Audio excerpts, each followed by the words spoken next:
Hey, we're not live. There we go. Hey, we're live. Hello. You didn't make me wear headphones this time. Yeah, she's echoing. Why? Because you're too far away from the microphone. Hi. So welcome tonight to the Bob and Tam show tonight. And everything's looking pretty good. I'll take them off for now because it sounded like it was all right.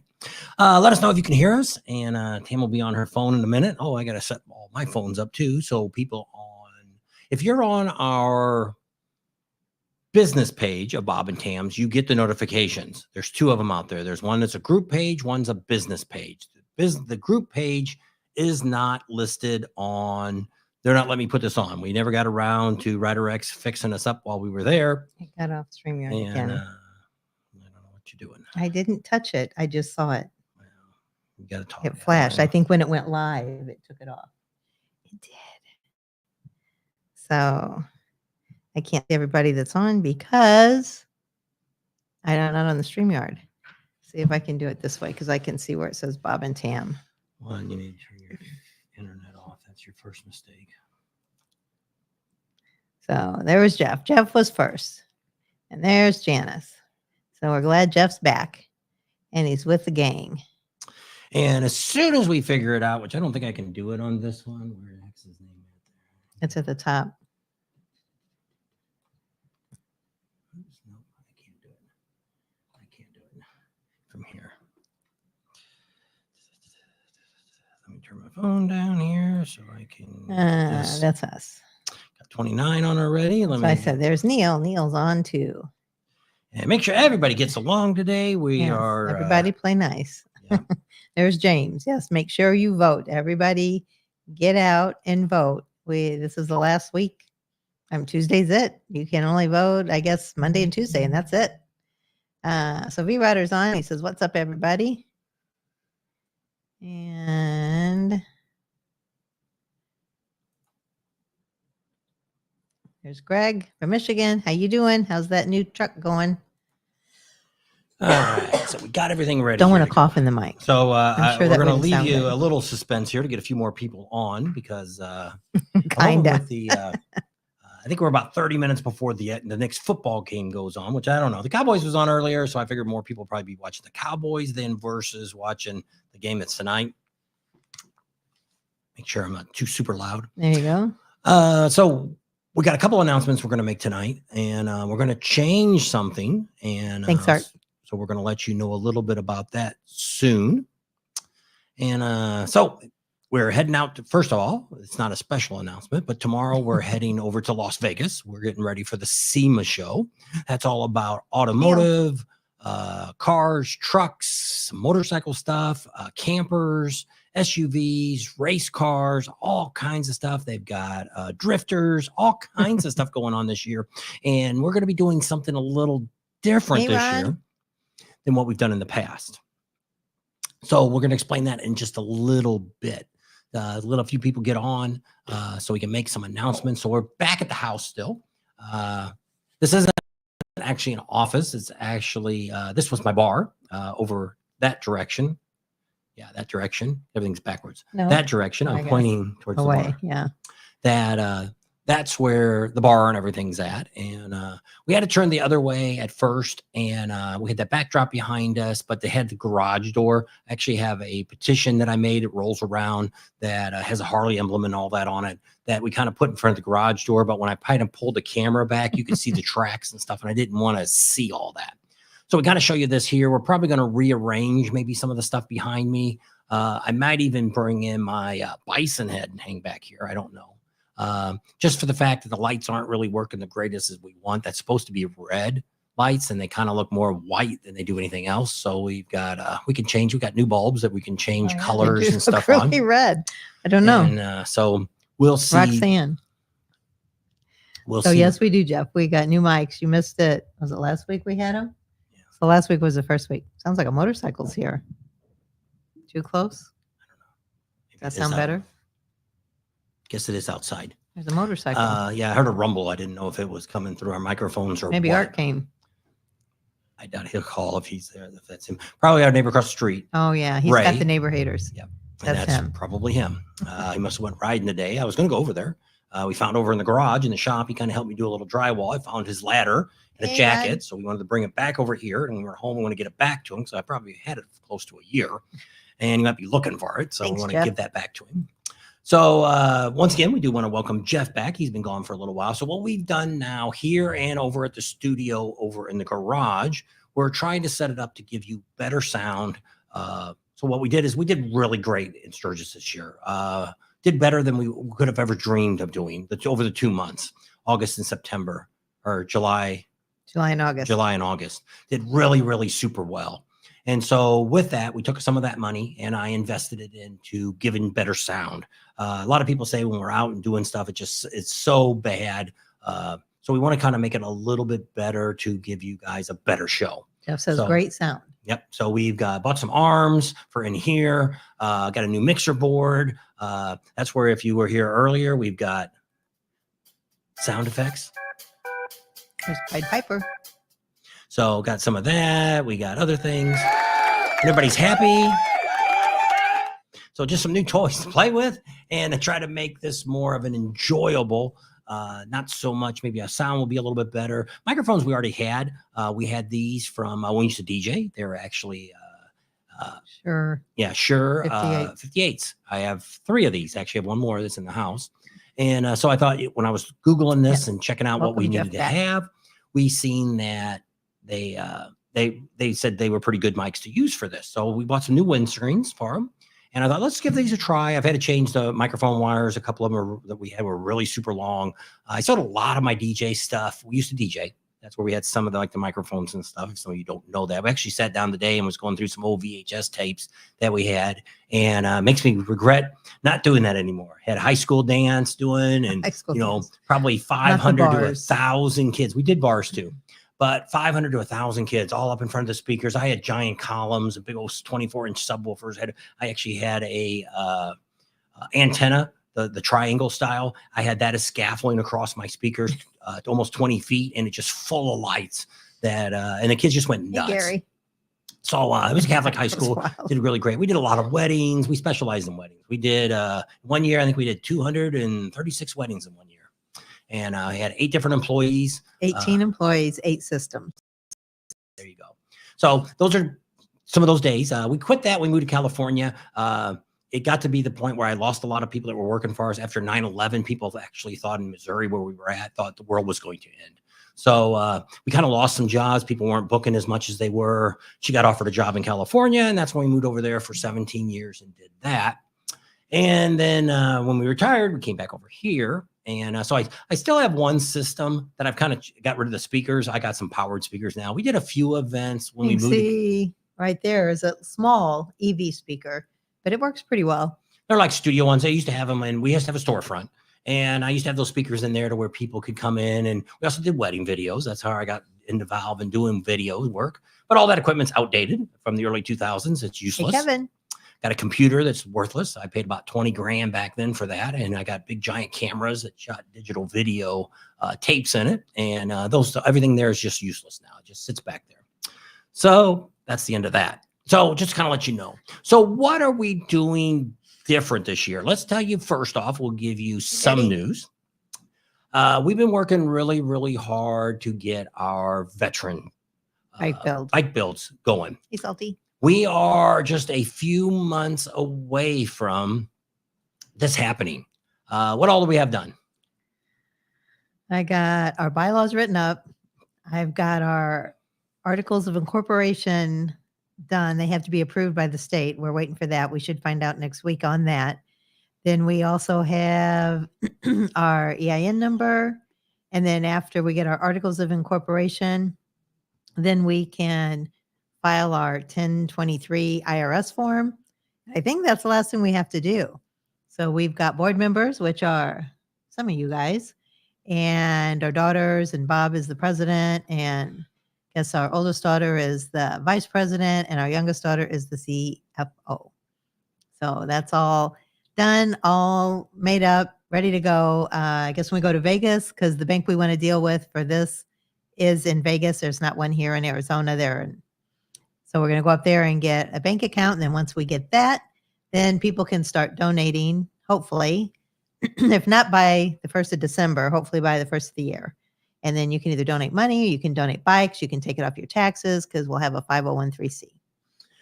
And some of the things we want, the reason we're going to Las Vegas is we deal typically nowadays with a Hi, Dean. federal or credit unions. That's the only thing we invest our money in now is credit unions. It's the best way to go because you are actually as a not really a stockholder, but as a, what do they call You're that? a part owner.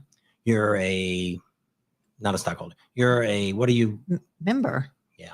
Everybody that's there is a member. It's an owner. And you become part of the credit union. Your so you can owner. actually vote on stuff and all this kind of stuff. So you're more involved versus these big banks that are corporate America and who knows where the hell they're doing with their money. That's a long name. We've always gotten really good service. We've got better loans, better interest rates, everything we pretty much own now, except for the garage. I borrowed a little bit of money on the garage to kind of get it all finished up. That it's all through credit unions. So that's pretty exciting. So some of the things that we want to tell you about the credit are about our 501(c). So the idea of this is we're mainly looking for Harley Davidson motorcycles. The newer, the better. Just for the fact that if you get too old of a bike, it's a little harder to get parts. We do have a few businesses and organizations that are going to help us get parts and stuff for the bikes. A lot of our vendors that we've dealt with, they are going to help work on some of them.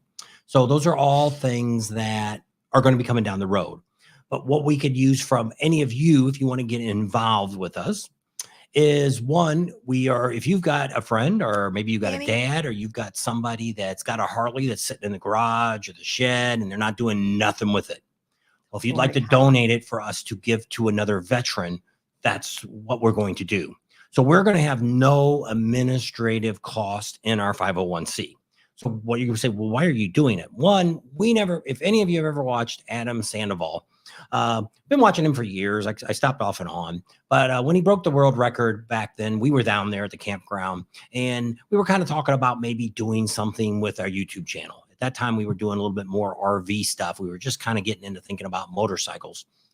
And at that point, he kind of talked to us a little bit about it. And that's kind of what he always did. He never got to serve in the service either. And he donated a lot of his time and energy into giving back. So that's what we want to do. You know, we're getting a little too old to go out on these rides like he does. And so I said, when we talked to him last year, that's what he said. Wow, I can't realize how much older I am now from the first time he did all this when he was scooting across America. Yeah. So times have changed. Makes a big difference, your age. So times have changed and things like that. So that's what kind of got us thinking about doing what we do. We were this close to being in the service in 79. We had just got married. The economy went to crap in a handbag. I was working a dealership. I was the last guy hired because we were union, and I'm the first guy out the door. I don't know how many other people ended up getting adiosed. But at that point, we just got married. It's the end of the year, and I'm like, now what are we going to do? So nobody was hiring. This is when the economy went to crap in a handbag. Gasoline was $5 to $8 a gallon back then. And it went from like 50 cents to 80 cents up to $3 to $5. And so the economy really got bad. I worked at a Lincoln Mercury dealer, and of course they couldn't sell those big giant Lincoln Mercuries. So at that point, nobody was really hiring. So I started thinking, maybe I'll go in the service. And she said, well, is there any way we could go together? And so we went in and talked to him and was going to go in the buddy system. She'd have to go to one boot camp and I go to another, but then we would be linked up for our tour. So they said. And her idea probably would have been is once she got pregnant with the first kid, she would have probably got out and that'd have been the end of it. But me, I would have went ahead and stayed in for the 20 years, which I wish I would have done because at that time they were still giving the full benefit ride and we would have had everything now. And I could have done anything in the world and still would have had that, all the benefits. Yeah, the pension, the base privilege, doctors, all that stuff. We would have had all that stuff. You can camp for almost nothing on the bases and all that stuff. So it would have been really neat. Bad decision. Didn't do it. So here we are today. So we thought, I've been talking about this ever since we kind of got our channel together because I talked to Adam Sandoval and he had kind of said about some of the things he did and things like that. And thought, we'd like to get something going like that. And that's one of the reasons I built the shop was to do that. We got the lift last year. And to be able to do some work and stuff on them. We thought about different ways of doing it. So how are we going to give the bikes away? The way we're going to give the bikes away is we're going to work with local American Legions and VFWs, and they're going to give us the candidates to give the bikes to. So we're not picking anybody. You're not picking anybody. We don't want anything to be involved where somebody is saying we're doing this. Oh, you're giving bikes to your friends or to your relatives or whatever. No, unless they pick one of their names, they ain't getting one. And probably none of my relatives need a motorcycle anyway. But it's an idea if you got like PTSD, things like that, men, women, whatever it is. We're going to try to start when we do this. We're going to try to stay within the states that we're touching. So we're in Arizona. We want to we don't want to travel too far because that kind of expense would come out of the corporation, out of the 501c, is to travel to go get there, to get the bike, get back the bike. It's not going to be paying for us for my time or anything like that, or motel rooms or something, but it would be paying for the gas, and any other extra expense to get that bike. So we're looking at that. Now, let's say you're in New York and you say, hey, I got a bike. It's in really good shape. I'd love to give it to you guys. We do have access to having bikes shipped across the United States. We're actually going to be meeting with them in January, and that is Hall Bikes. They've volunteered to be work with us. And so that may be a way for us to get bikes. Now, if the bike's wrecked or something like that, that's not going to work. It's got to be able to be rolled in and out of the truck on its own by somebody pushing it. The batteries can be disconnected. It doesn't have to run. Running bikes are better. But I mean, if the bike's got minor issues, we can get that taken care of and things like that. So we're looking for that. We're also, like I had somebody, we've been talking about, like I said, for the last 2 years, we've been talking pretty serious about this. And we've had a lot of people come up to us and say, well, let's give us, I want to give you money now. And we're like, no. We don't want to take any money from anybody till we get this all set up. So what we'll end up doing is we'll set up a, PayPal or different things like that you can put money into those accounts, and that will go over and we'll get you a receipt from a 501c that says, hey, you donated this money. It's all tax deductible. You can take it off your taxes. So like I say, if we get this ready by December 1st, you may be able to still do something this year if you guys need to get a tax break.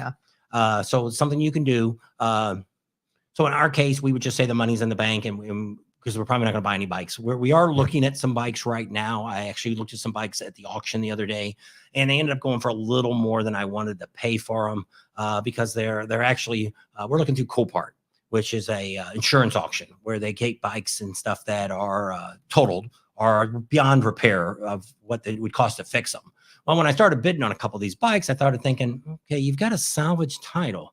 So even if I get it, if we give a bike away, it will have a title on it that you can get license plates and all that, but it will still say that it was a salvage title. So automatically, when you buy something that's a salvage title, it should take anywhere from 25 to 50% hit off the price because it's salvage now. Right. Now, if you know where it came from, some of the bikes I'm looking at, it was one had bad forks on it. When it took nothing to put new forks on it, maybe a wheel.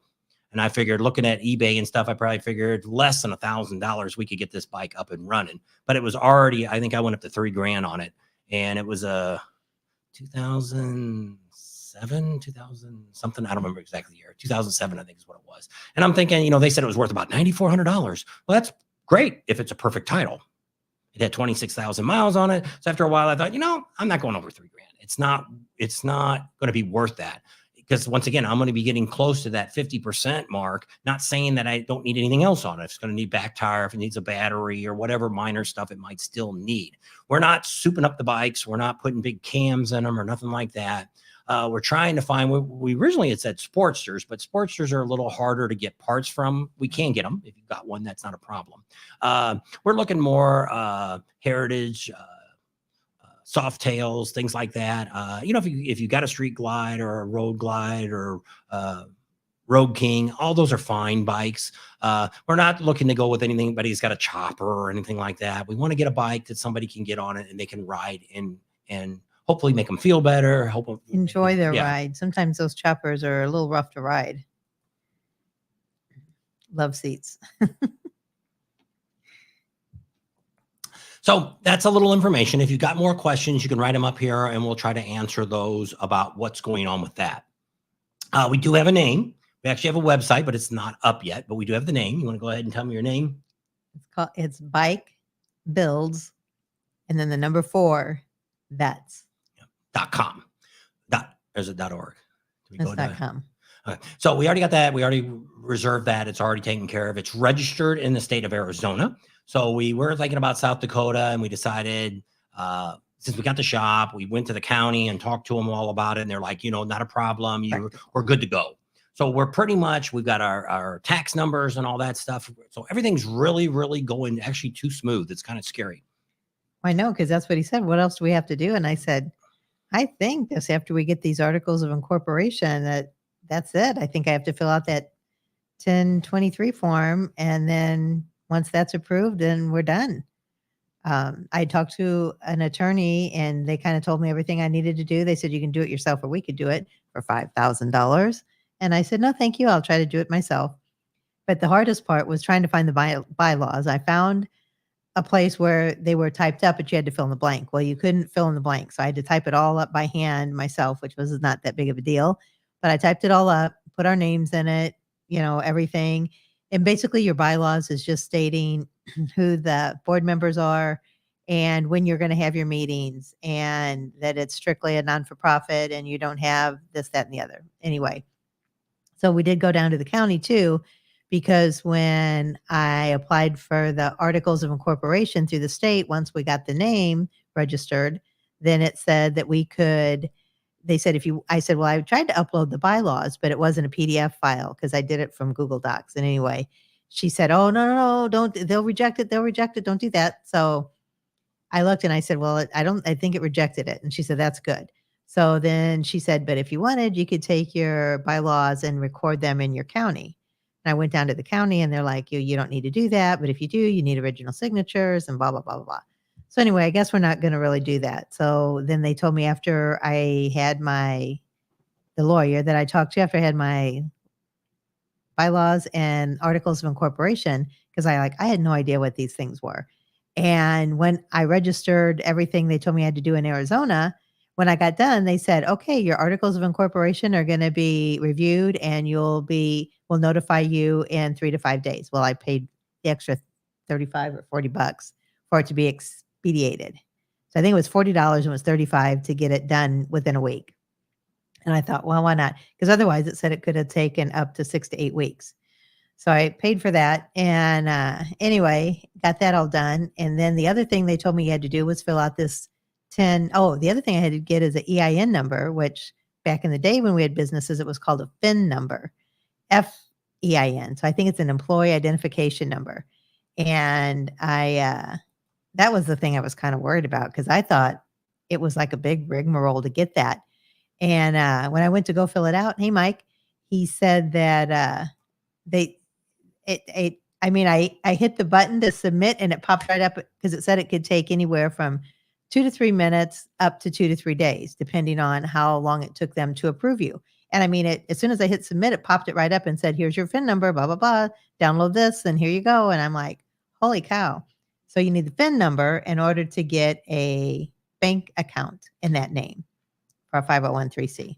So anyway, long story short, I think the last thing we have to do is that 1023. And with that, you have to submit your bylaws, your articles of incorporation, and you have to have an EIN number. So we got all that. So I think once we fill this out and they okay it, I think we're done, which is kind of scary because I drug my feet a little bit because I thought, I'm not a lawyer. I don't know all this stuff. And he kept saying, just get this and get that. And I'm like, I don't want to do something wrong and then we get sued or thrown in jail or fined or whatever. We've dealt with the IRS before. I didn't want to have to deal with all of that. So, Bob, people can add on what they want to after you give them the bike. Yes, they can. They can fix it up any way they want.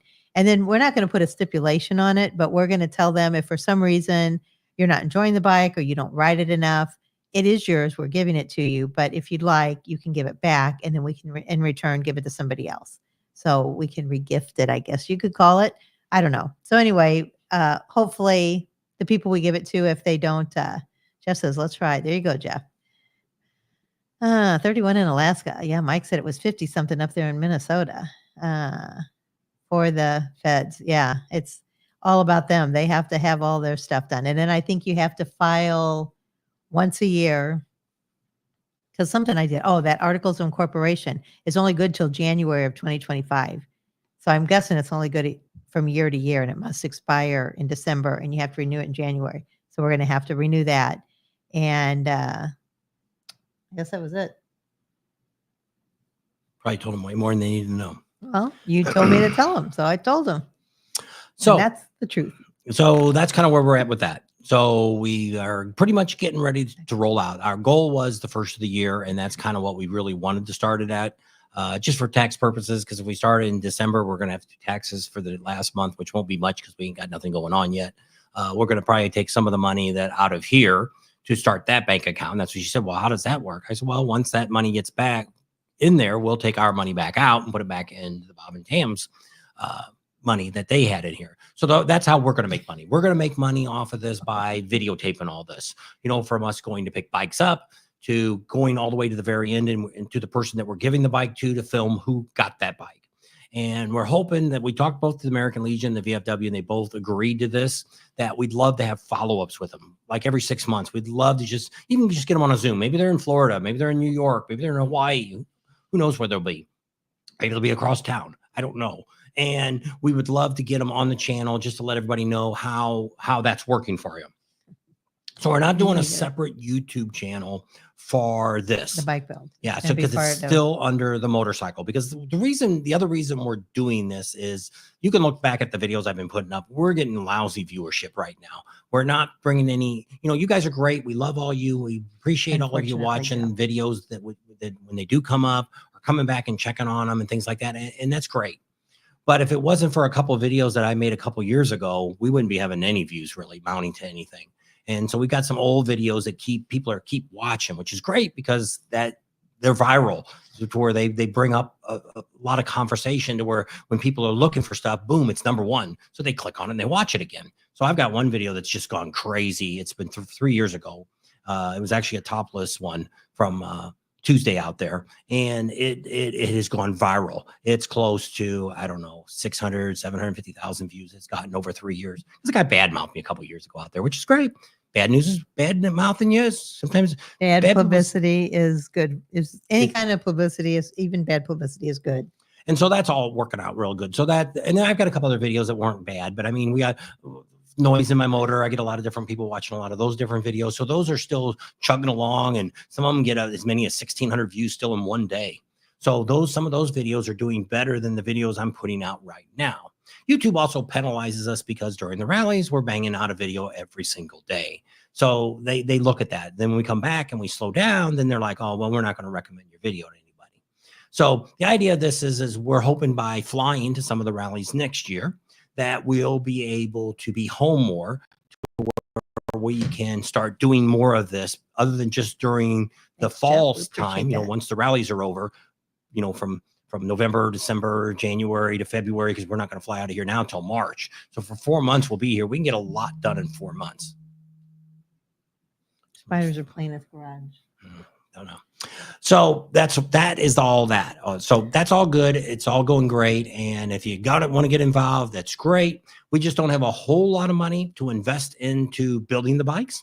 Or getting bikes. That's probably getting the bikes. We have a lot of access to different groups that have volunteered to send us parts, new parts to put on the bikes if it needs different things. And some of the bikes we may take along with us to different things, to rallies. If we, if we know that, hey, it needs some major motor work, maybe I'll pull the motor out and we'll take it up to speeds, and they can do a bunch of stuff to it and they can ship it back to us, or we'll pick it up or whatever. So just kind of depending on how all things go. We're not looking to have raffles and give money away, because that doesn't work real good. I want to be somebody that doesn't touch the money, because I don't want any chance of somebody saying, oh, these people are stealing money. There's so many YouTubers out here. You don't know, taking money away from. There's one out there right now. I'm not going to mention any names or anything else. And they're having some issues going on, and they've had some issues in the past that weren't really necessarily true. And now this could be, and, but I mean, it happens to a lot of us. Things happen.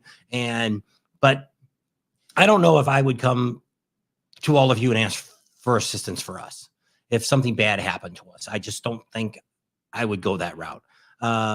Maybe a lot of people would help, but that's beside the point. That's not, we're here to more or less entertain you, to give you great information, become friends, things like that. And that's really where we leave it at. So that has nothing to do with it. But there's just so many people, just like people selling stuff on Facebook and YouTube and all this. So many people, we get stuff in the mail every single day. oh, sell this. Oh, look, sell this on your channel. And then it's like, okay, I start using it. And then a month or two from now, I find out it's a piece of junk and all of you bought it. Well, And then now, you're all going to be mad at us. I'm not going so to watch this I'm anymore. not doing that. If we get parts for the bikes from different manufacturers and stuff like that, that's great. And we'll talk about that. But unless it's a product that I know that I've done research on, because there's a lot of people out here, especially when it comes to the slip-on mufflers, there's people out here recommend slip-on mufflers. And it's actually, this one brand is actually, when you talk to some of the performance people, they wouldn't touch it with a 10-foot pole because it just causes a lot of back pressure and different things to the engine that will cause it not to dyno real well. So we're not going to call any names out. And I tried to get them to do it the other day when I had speeds on. I wanted them to say it, but they wouldn't do it either. And just to mention that one. But I mean, I've talked to other bike builders that have dynos and things like that. And when I say that particular brand, they're like, no, we don't deal with that.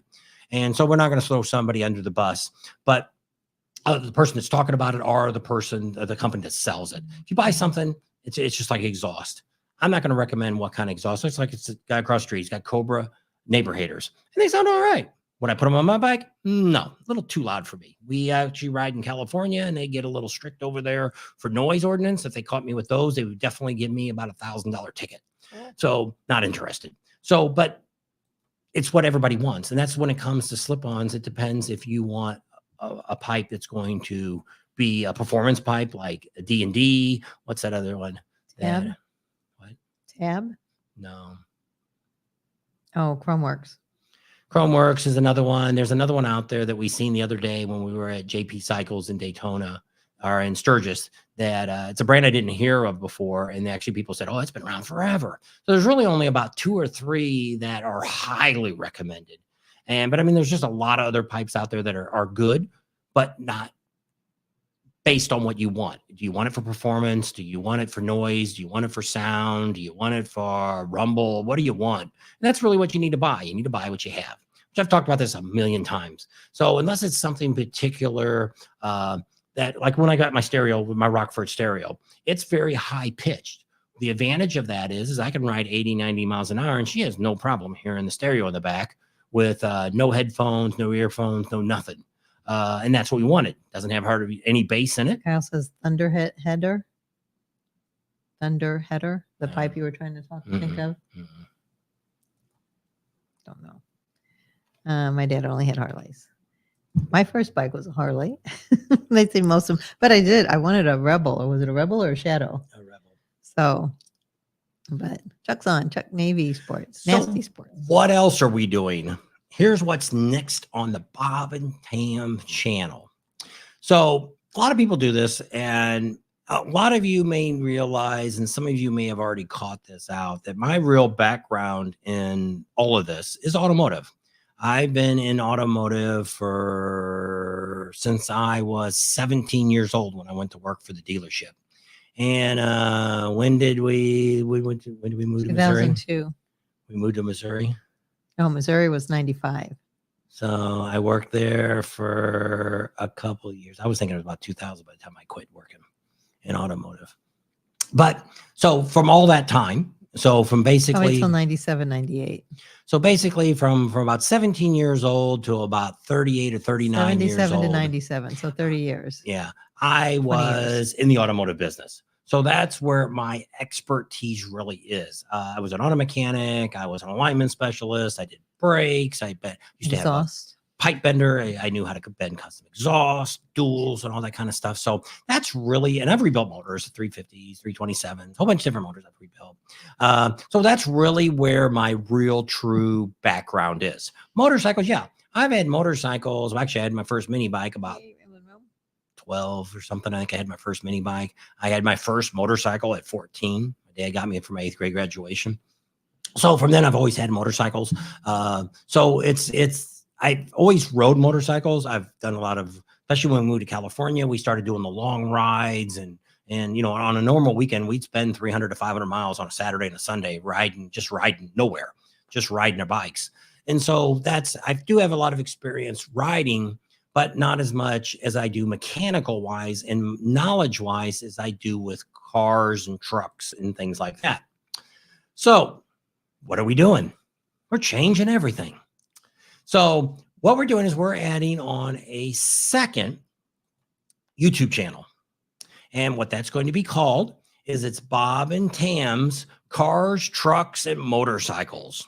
So that's a second channel that if you go look for that right now, it is there. There's nothing on there yet because I just started it today. But you can subscribe to it. So it's Bob and Tam's, apostrophe S, and the and sign at both ones. Bob and Tam's Cars, Trucks, and Motorcycles. So if you can't find it, what you can do is when you're looking in your search for YouTube, you can go up to the top and you can click in the search and put down you're looking for a particular channel with that name, because it'll be hard to find it first. Now, probably once this is all done, I'll probably put a link down here so you can get to that. We're hoping to put a video on soon to be on there. But the reason we're doing this is one, just like we're going next week, we're going to SEMA. So typically when I went to SEMA last year, I spent more time kind of looking for motorcycle stuff. And I thought, I waste an awful lot of time just looking for like a needle in a haystack, because there's just a few places there that had motorcycle related items. So here, the whole thing is cars and trucks and cars and trucks, campers, SUVs, trucks, diesels, everything is there. That's if a moderator could put a link up for it. Yeah, should be able to. So if you find it, put a link up. So yeah, you probably can do that. So your answer is yes, Ramblin' Rome. Yes. So you can go look for it and you can copy this, put down the link and put it down there. But there's no video, so I'm not sure how you'd have to copy probably the search at the top, because there's not a video there yet. We just got it up today. And so what I'm looking there, probably only doing maybe one video a week to start out with. So all the stuff we're going to do in SEMA this week will be next week. Well, actually, it's a new week, Sunday. Will all be on our channel. But we've got a lot of interviews set up that will not show up probably on our channel. It's going to come in on the Bob and Tam's. Now, what I've got is I got a bunch of vehicles I need to do a bunch of work to. So I got my diesel, and that's what we're going to look. We're going to look for some stuff while we're there at SEMA, some new suspension and some different things like that I want to get for my truck. But we also have a 2002 Mustang that needs some work done to it. It's got an oil leak. May end up having to pull the whole damn motor out. I don't know yet. So doing that, we've got a 2004 Expedition that needs a lot of stuff done to it. I got the Ranger. I don't really need a whole lot done to the Ranger. I'm not going to spend a bunch of money on that. I owe money on that. But there's two things I've been looking for that I want to get, that if I got those, that would probably be total restorations. One is a 79 CJ7 Jeep with a 304 with an automatic. I had one many moons ago and sold it, and I'm looking for one. And found a couple, but got to watch because the bodies rust really bad. And I don't want to go buy a tub for them. I don't mind replacing some body parts, but I don't want to change out a whole tub on a Jeep. So that's one thing I'm looking for. I'm also looking for a Ford truck, something from about a 70 model up to about a 78 F-150 or F-100. Could even be a 250. That wouldn't be at the end of the world. Not anybody bigger than that. But you want automatic. Yeah, automatic. Because we did have one of you guys, one of our subscribers, find us one, but it was a manual. Yeah. Down in Georgia, North Not Carolina. saying that I wouldn't want a manual, but we do have some grandsons, and maybe if I fix these up, I might end up giving the truck away. I don't know. But those are two things I'm looking for right now. I've been looking for probably the last year. I just haven't found one that I want to grab onto. But if I get one of those, we're going to do a lot of stuff to those. So you might be saying, well, I thought you were going to do the bike building too. Well, that's not a problem doing both. Actually, Ray across the street, which is retired, he's got the neighbor haters, said, can I help you? And I'm like, sure. So that's the same thing. We probably got a lot of people in the area here, just like you guys. If you want to come out, if you're a mechanic or something like that, and you want to work on the motorcycles and stuff and donate your time, that's possible. You got glasses on? Working on my truck? No, we're not going to. Those are more stuff. What do you want to do? I want you to read that. Is that the right way you've got it listed? Neil said he's going to look for it and try to pin it. Jeff said he'd find it. I can't find it, and I'm not a mod, so I can't share links. Sorry, Ramblin' Road. I thought you were. What you'd have to do. What are you in here? What is this? I was going to post that so they can look for it. What is this? Is StreamYard? No, this is StreamYard. So that's just regular. You can't make comments on this I don't one. want to make comments on that. I want to search on that. That's what I want to do. I want to open up YouTube and do a search for it. That's how you would do it. I don't know where your regular YouTube. No, that's music. I want your regular YouTube.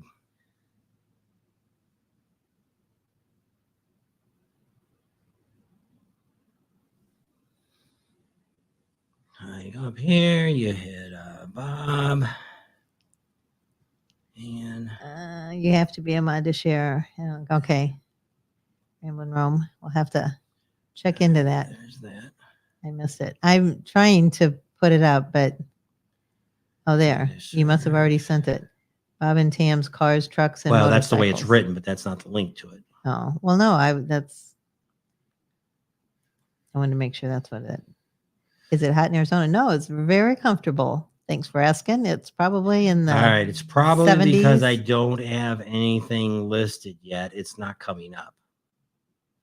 Let me go. Very comfortable. Enjoying the Go weather. in here. Go up here. Can we hug it out? Not finding it either. It's probably because there's no videos on it yet posted to it. Let me look here. Let's get out of this. We don't need that. We don't need that. Go here. Hey, David, how are you? Oh, Danny's on from Counting cars. No. Danny, Lori, Billy, and Tara. They're going to go to the SEMA show. They're coming out. They'll be out there Tuesday. I don't know if Billy and Tara are coming, but Danny said he was coming. All right. I don't know how to get back to all your. I want the studio now. That thing's weird. And they're in alphabetical order. I would grab mine, but I'm on my phone. There you go. Neil says he can't find it either. There's Andrew. Cold Wisconsin. It's nice here. It's 70s, 80s. I will have to. Maybe we'll do a short on it. Can we put a short up on it and say we're going to start this channel? Would that make a video? Yeah. And you'll be able to find it? Possibly. I don't know. Well, I made it like 30 minutes ago. I know you did. So I can't make it short yet. It's lost in space. It's there. He just did it. Maybe it has. I can't get onto it without doing the computer because the phones don't give you into your studio because I have to go into my studio and I can click on it and it'll bring down, I can switch pages. So I don't know why it's not searchable, but unless it's because nobody's on it. Week. Are we going to do a live next week? Yes. Sometime during the week, we will do a live. Don't know when, don't know where. We're planning on doing something probably from SEMA. Don't know if it'll be in the afternoon. Don't know if it'll be at night. Don't know when we're doing it. First, we have to wait till we get there and see what kind of internet we have and all that kind of good stuff. You're doing good, David. Hope you are too. Sunday, we may do a live because we're in Vegas till Monday morning. So I have no idea, one, where we're staying at. We've never stayed there. And never relied on internet. So I don't know if we can do one in the room that we're staying at. We're actually staying in a park model at one of our campground membership things that we get a free one every year. And hey, Sherry, how you doing? If we don't use it, we'll lose it this year. So that's what we decided to pick that up. So that's why we're there for a whole week. We get there tomorrow and we'll be leaving the next Monday, a week. So the show is actually Tuesday through Friday. Really Thursday, it's pretty much over. Friday, they just do a few closing things. I think by noon it's done. I don't think it lasts all day on Friday. And then, so the rest of the time we're just going to be hanging out in Vegas and just killing some time. And well, they had that other thing that was like almost across the street, catty corner next to, like in the backside of Circus, but that was also Halloween weekend. So I don't know if it was because, remember they had stunt shows and all that stuff going on? That costs to get into. That's part of the SEMA Fest. It's called SEMA Fest. There's bands and all kinds of stuff going on. No, we do not get into that. Why? I don't know. Because it's $150 to get in. That's why it's not free. How much does it cost to get into the SEMA show? $60. If you're a member. I told you last year we didn't go to that. I know, but we were leaving. Well, you still didn't go. It's on Saturday night. So we don't do none of the bands, Nickelback, or I don't know who it is. There's only one band you're going to know, and the other four bands, you're going to have no idea who they are. And it's standing room only. There's no place. It's just a field that they set the stuff up in. So there's no chairs. You can't bring in a chair. You got to stand the whole time. So I wasn't even going to ask to go in because we couldn't cover any of that anyway, because you can't record copyrighted music. So there's why we're not doing it. Oh, I thought there was a bunch of stunt shows and stuff going on. There might be some stuff going on, but where we're going to cover is all the cars and all that that's going to be doing stunts that's going to be going on. That's right there in front.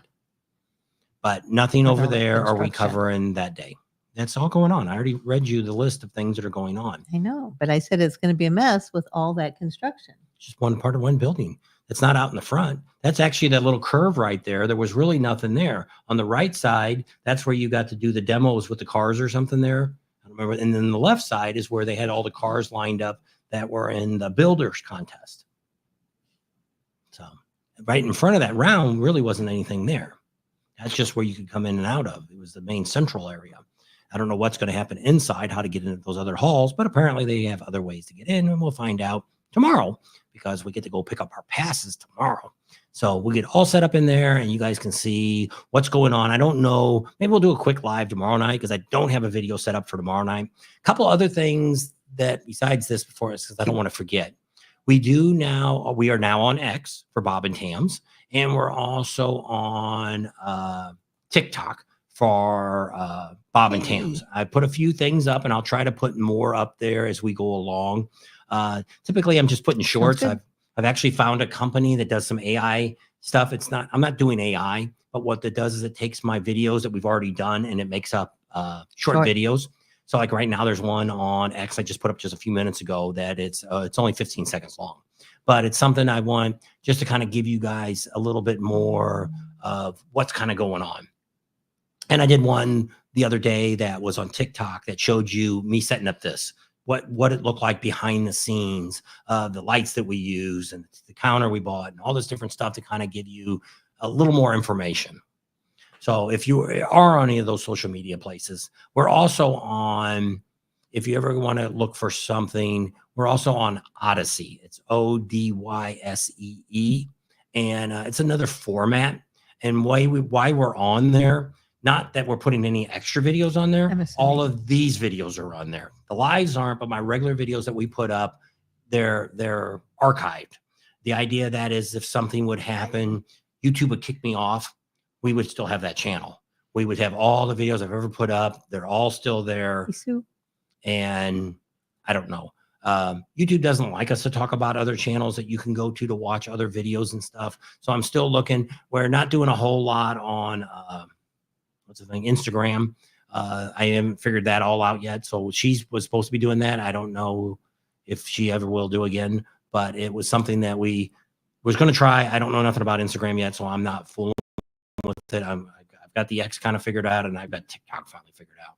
And by putting these links on here that I'm putting on these shorts, seems like they're working better, or just a quick video. I see Amzel Adams on TikTok now. He's got some stuff. He's also got an X account, which was Twitter, but he ain't put nothing on it. So I put my first one up there today. So just kind of let you know about that. So the idea of the car channel is going to give you more behind the scenes of car stuff. I'm not necessarily going to do a do-it-yourself parts, show you how to do stuff. You can probably watch a video and you can kind of see what's going on. I don't know what else. The reason, because people always said that before, why don't you just have a car channel? Problem with the car channel is it's very expensive. I can't afford to go out and buy a $10,000 or $15,000 junk car for something that, like an old Chevelle or a SS Impala or an old Barracuda, which I got to pay about $10,000 to $15,000 for a junk wrecked or rusted out car. Then you got to spend another $20,000 to $30,000 fixing it up. We don't have that kind of money. So that's one of the reasons I started. I had a 55 Chevy. I had some Thunderbirds. We had a whole lot of fleet of cars as I owned garages and stuff like that. But the problem always was you always had two problems. Either I had no time, or when I had time, I didn't have the money to invest in the car because the shop was closed. It was slow during that time.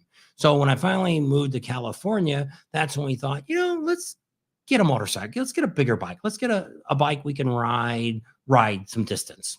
So we started out with a Goldwing. I bought it was like an 86 Goldwing I bought. And we put about 5,000 miles on it. Didn't ride a whole lot. Well, then I'd always kind of looked at Harleys. And we found one out in Las Vegas at the old store they had on Eastern. and we picked that used one up and we rode it home. And after that, we joined a new hog group that just had started in our town, and we started riding.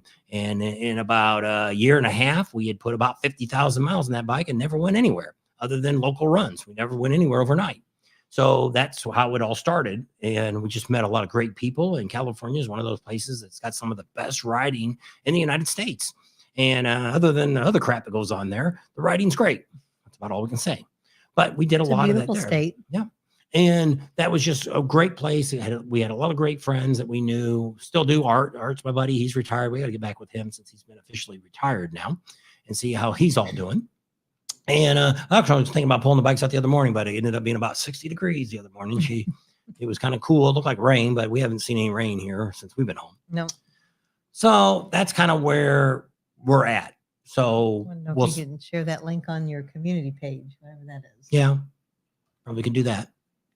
So once we get it all figured out, we'll get it up and do it. Maybe we'll it's brand new. It's probably not even an hour old. Yeah.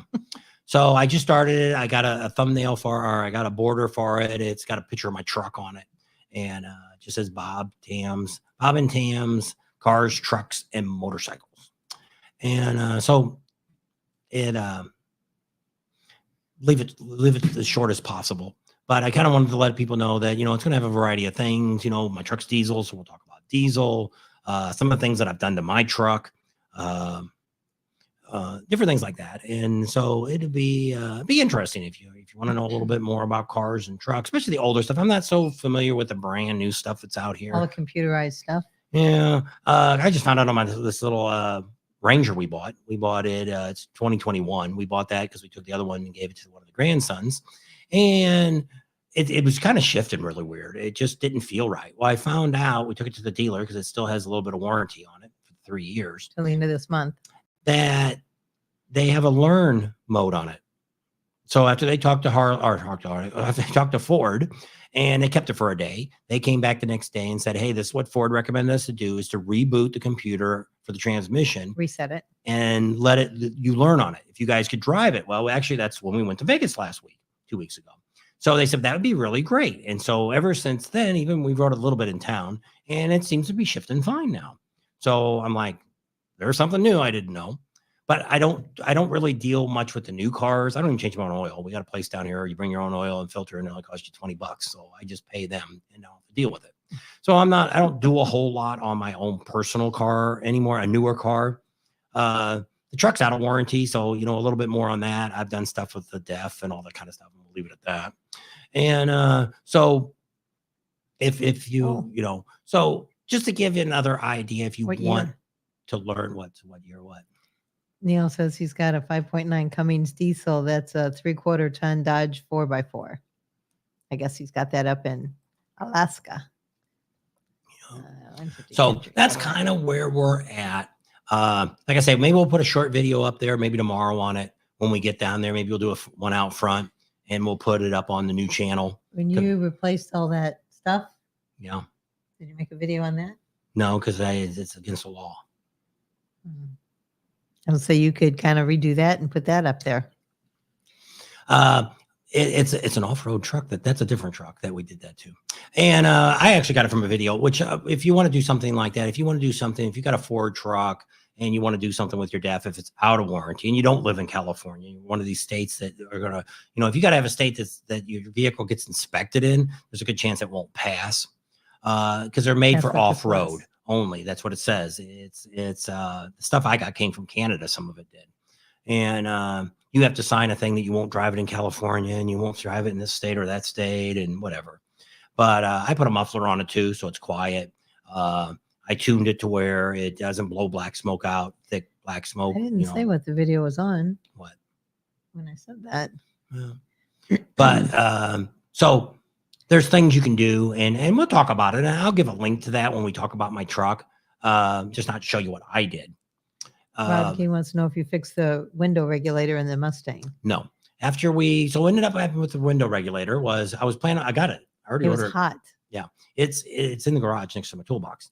So I was looking up videos because it's been so long. It's been 10, 15 years since I put the last one in it. And so I'm like, I'm going to pull a video up and I'm going to look. Well, there was like 4 videos of quick fix on how to fix the window. I'm like, okay, well, what the hell is this? I'll go ahead and watch one of these things. Well, what they told you to do is the window's down all the way, hold the button with the key on, the button down or the button up. So it would go up and slam the door. Second time I slammed the door, the window went back up. So they said, We what didn't have happens? to replace Well, it what yet. happens with those windows, and this may happen in other cars too. This just happens to be Ford, but it gets stuck because it's sitting in which it is her window in her car because it's always in the garage. It stays down all the time. So it sits there for 6 months to a year. It never moves. I disconnect the battery on it and all that because that's so it's not draining. If you ever have a vehicle, any vehicle, even a motorcycle, Okay, rambling around. Bye. her bike still doesn't have the battery connected on it. Just to show you the difference. It took me 4 hours to charge my battery up on the trickle charge. Took her bike 1 hour because there's no draw on the battery because it's disconnected. If you're not riding your bike monthly, you shouldn't be don't be using a tender on it. Why I say a tender's bad? Because you're using electricity to charge it. This goes back to being a car mechanic. The alternator on your motorcycle and on your cars and your generator, if you got something really old, like an old Volkswagen or whatever you might have, that electricity is a different style than what you're charging when you're plugging into the wall. Nothing can replace the exact style of charging. So that's one of the reasons I don't like to use a tender. And I've used tender before, and it seemed like every 3 years I had to buy a new battery, no matter what. I've had batteries now last 4 years before I had to replace them. But I disconnect them now when we're not using them. And just like now, I just went over and put the trickle charger on the golf cart. We haven't used the golf cart. I've puddled around town a little bit with it here, but not driven enough probably to charge it back up. But that's just my idea. The other thing is, just like when we talked before about lithium batteries, I would never put anything in any vehicle that is not equipped originally with a lithium battery. Why? Because it takes more voltage to charge a lithium battery than it does an acid battery. The other thing you got to worry about, which we've talked about on our channel before about lithium batteries, is they get a lot hotter, a lot hotter. You're looking at, I don't remember, you can go back and look for the video. I think it's like a couple 100 degrees hotter than the other one, especially if you're, that's why I got this, because I was talking to the battery guy that sells batteries in town, Battery Supply. And he was telling me about that because I was going to get a lithium battery. Well, I knew about the charging. I wasn't that concerned, but I mean, it's about 4 volts difference. But what happens is the battery will never charge to full voltage. That's the way a lithium battery is. So you're going to get the battery to where it's only going to learn to be 80%. And that's all you're ever going to get out of it. Because like in an RV, you have to change everything to get that voltage up. If you go back and watch not Gas Monkey, but Professional Monkey, he did that a year or so ago. He put a lithium battery in, and next thing you know, the batteries were dead. And it's like, and I wrote him and said the same thing, dude, you got to change the charging system. Well, then that's what he said. I should have listened to all of you and did that. And he did it. And then it's fine. But it takes a different charging to get that up to what it needs to be. So your motorcycle, your car, or whatever you own, your golf cart, if it's not designed to have that charging system in it, unless you're going to change it, it's not going to charge it properly. So you're wasting your money spending all that for a lithium battery. So some more shop talk. So that's the kind of thing that we'll be talking about in the shop when we get to mechanical work, things like that. I'll show you some of the things we do. I've got the family truckster. We're going to show you that when we got the axles redone on the boat, which is sold, we decided I didn't put brakes on it because it had one of those hitch ones, the master cylinder, that every time you hit, it sounded like the back of the boat was coming through the back of the SUV. And when you stopped or took off. Yeah, it clunked really loud. It's freaked everybody out. Anytime we had somebody new in the car in the expedition, they freaked out about it. That's what we did. When we left with the boat to bring it home, we went around the block and came back and said, something's wrong. Something's not right here. I think it's going to fall off the trailer. It's what it sounded like. So ended up being that problem. So when the guy was doing it, well, I had to change the hitch too, because the coupling was getting to where it wouldn't go on the ball. You had to fight with it and beat on it. And I lubed it. I did everything. And so we had that cut off and have a new tongue put on it. I had new axles put in, and the guy that bought it could put on it. But I said, I'm either towing it with that Expedition that weighs like 12,000 pounds, or I'm pulling it with my F-250 truck. And we're not going that far with it. So it was not a big deal. So, but when we did do one long haul. We went down to Parker, which is about 150 miles each way. And then we drove in California with a 4-wheel disc vehicle. And if you know anything about brakes, which I knew a lot about, brakes need to cool down. If they get hot, they will warp the rotors and they will pulsate. Well, nowadays nobody turns rotors anymore because they're cheaper to replace them than they are to have them turned. I was actually looking at a brake lathe the other day, but I wanted $2,000 for an old brake lathe. Too much money. So I'm going to end up having to do brakes on that, but we're going to take you out in it with a camera and show you what's happening and explain to you how you can determine, is it the front or it's the back? Some of you may already know, but some of you may not. So we'll talk about different problems like that. It's just like a guy the other day, we took our Mustang down to get an oil change. He had a special down here for $19.95. You get a regular oil change, or $49.95. You could get this synthetic oil. And I'm like, well, let's just go get the synthetic, put it in. So I went down there and the guy calls us up. Probably hadn't even looked at the car. Oh, you need to flush the brake fluid. You need to flush the power steering and the transmission. Need struts and shocks. And what was the other thing? Didn't even mention the oil leak. And then said, oh, and we can get this done today, knock it out for you, and it'll be $1,995. $1,995. So I was like, first of all, because she goes, well, how do they determine that? I said, well, typically, if you look at brake fluid, you could look at it. If you've seen a bubble on it or something, you could do it. I think there's actually some test strips you can put in it. But the one problem that I've got is, how the heck do you flush power steering fluid? The only way you could get the fluid out of the lines would be to disconnect the lines, which is a dangerous move, because if you mess up that O-ring on there or the threads mess up, you could screw a lot of stuff up underneath there. So I'm like, all they're going to do there is they're probably got a suction gun and they're going to suck out the power steering fluid and put new in. Brake fluid, the same thing. They're probably just going to suck it out of the master cylinder and leave the old fluid down in the bottom. So we can talk about that at another time. But transmission, I don't flush transmission fluids. I've changed transmission fluid. I recommend never flushing transmission fluid because that's a good way for your transmission to start slipping. Oh, the radiator. That was the other thing we had to flush. And I think I did put new antifreeze in that a while back. I think we changed that out. He said what he thinks is they looked at the mileage and the year of the car and said, oh, crap, they need everything done. Because we never had changed the shocks or struts. They're all original. The brakes I think the brakes need to be changed again. I thought I heard a little noise out of it. But we put all new tires on it. I told them, don't mess with rotating the tires. I'll look at the brakes. So Midas had originally done the brakes. We're not taking it back to California, get Midas to do the brakes again. They warranty the pads. You're still going to pay another $100 for the labor anyway, so you're not gaining anything by just doing it yourself. So I'll go down to AutoZone, get some lifetime pads, put on it, and that works better.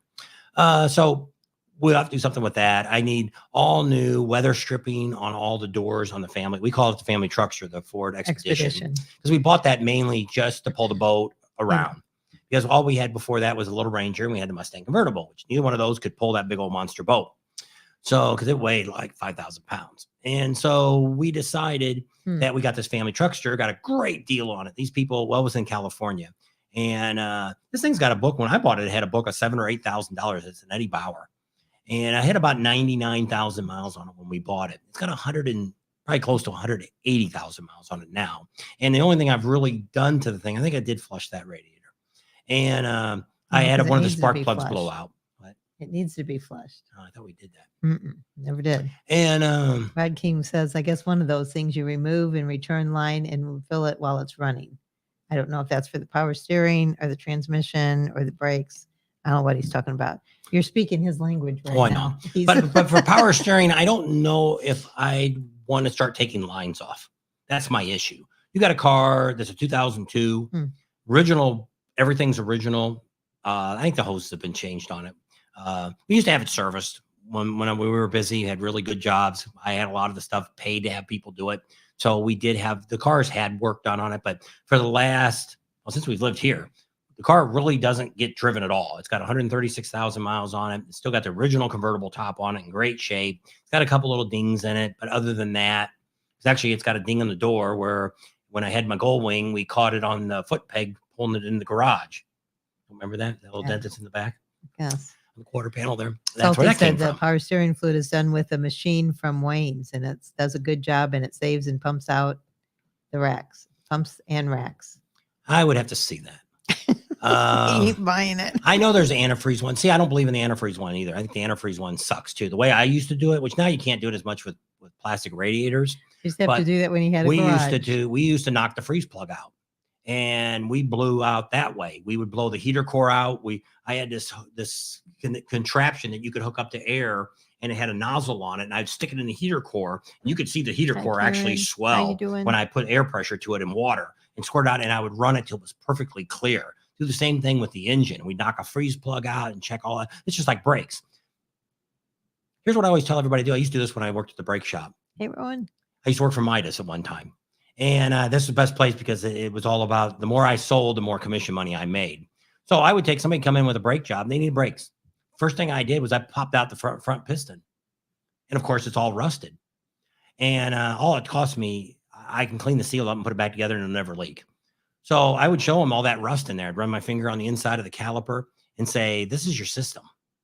You need to change the hoses, the calipers, and the pistons in the back, or the brake back. Most cars had drum brake, and you just had my mind's blank, for the shoes. I can't think what it's called. No, you don't know. You wouldn't. The part that the hydraulic fluid goes through. You know what that's called? Master cylinder? No. I don't know then. And that's why I knew you wouldn't know. And then you would flush the system out.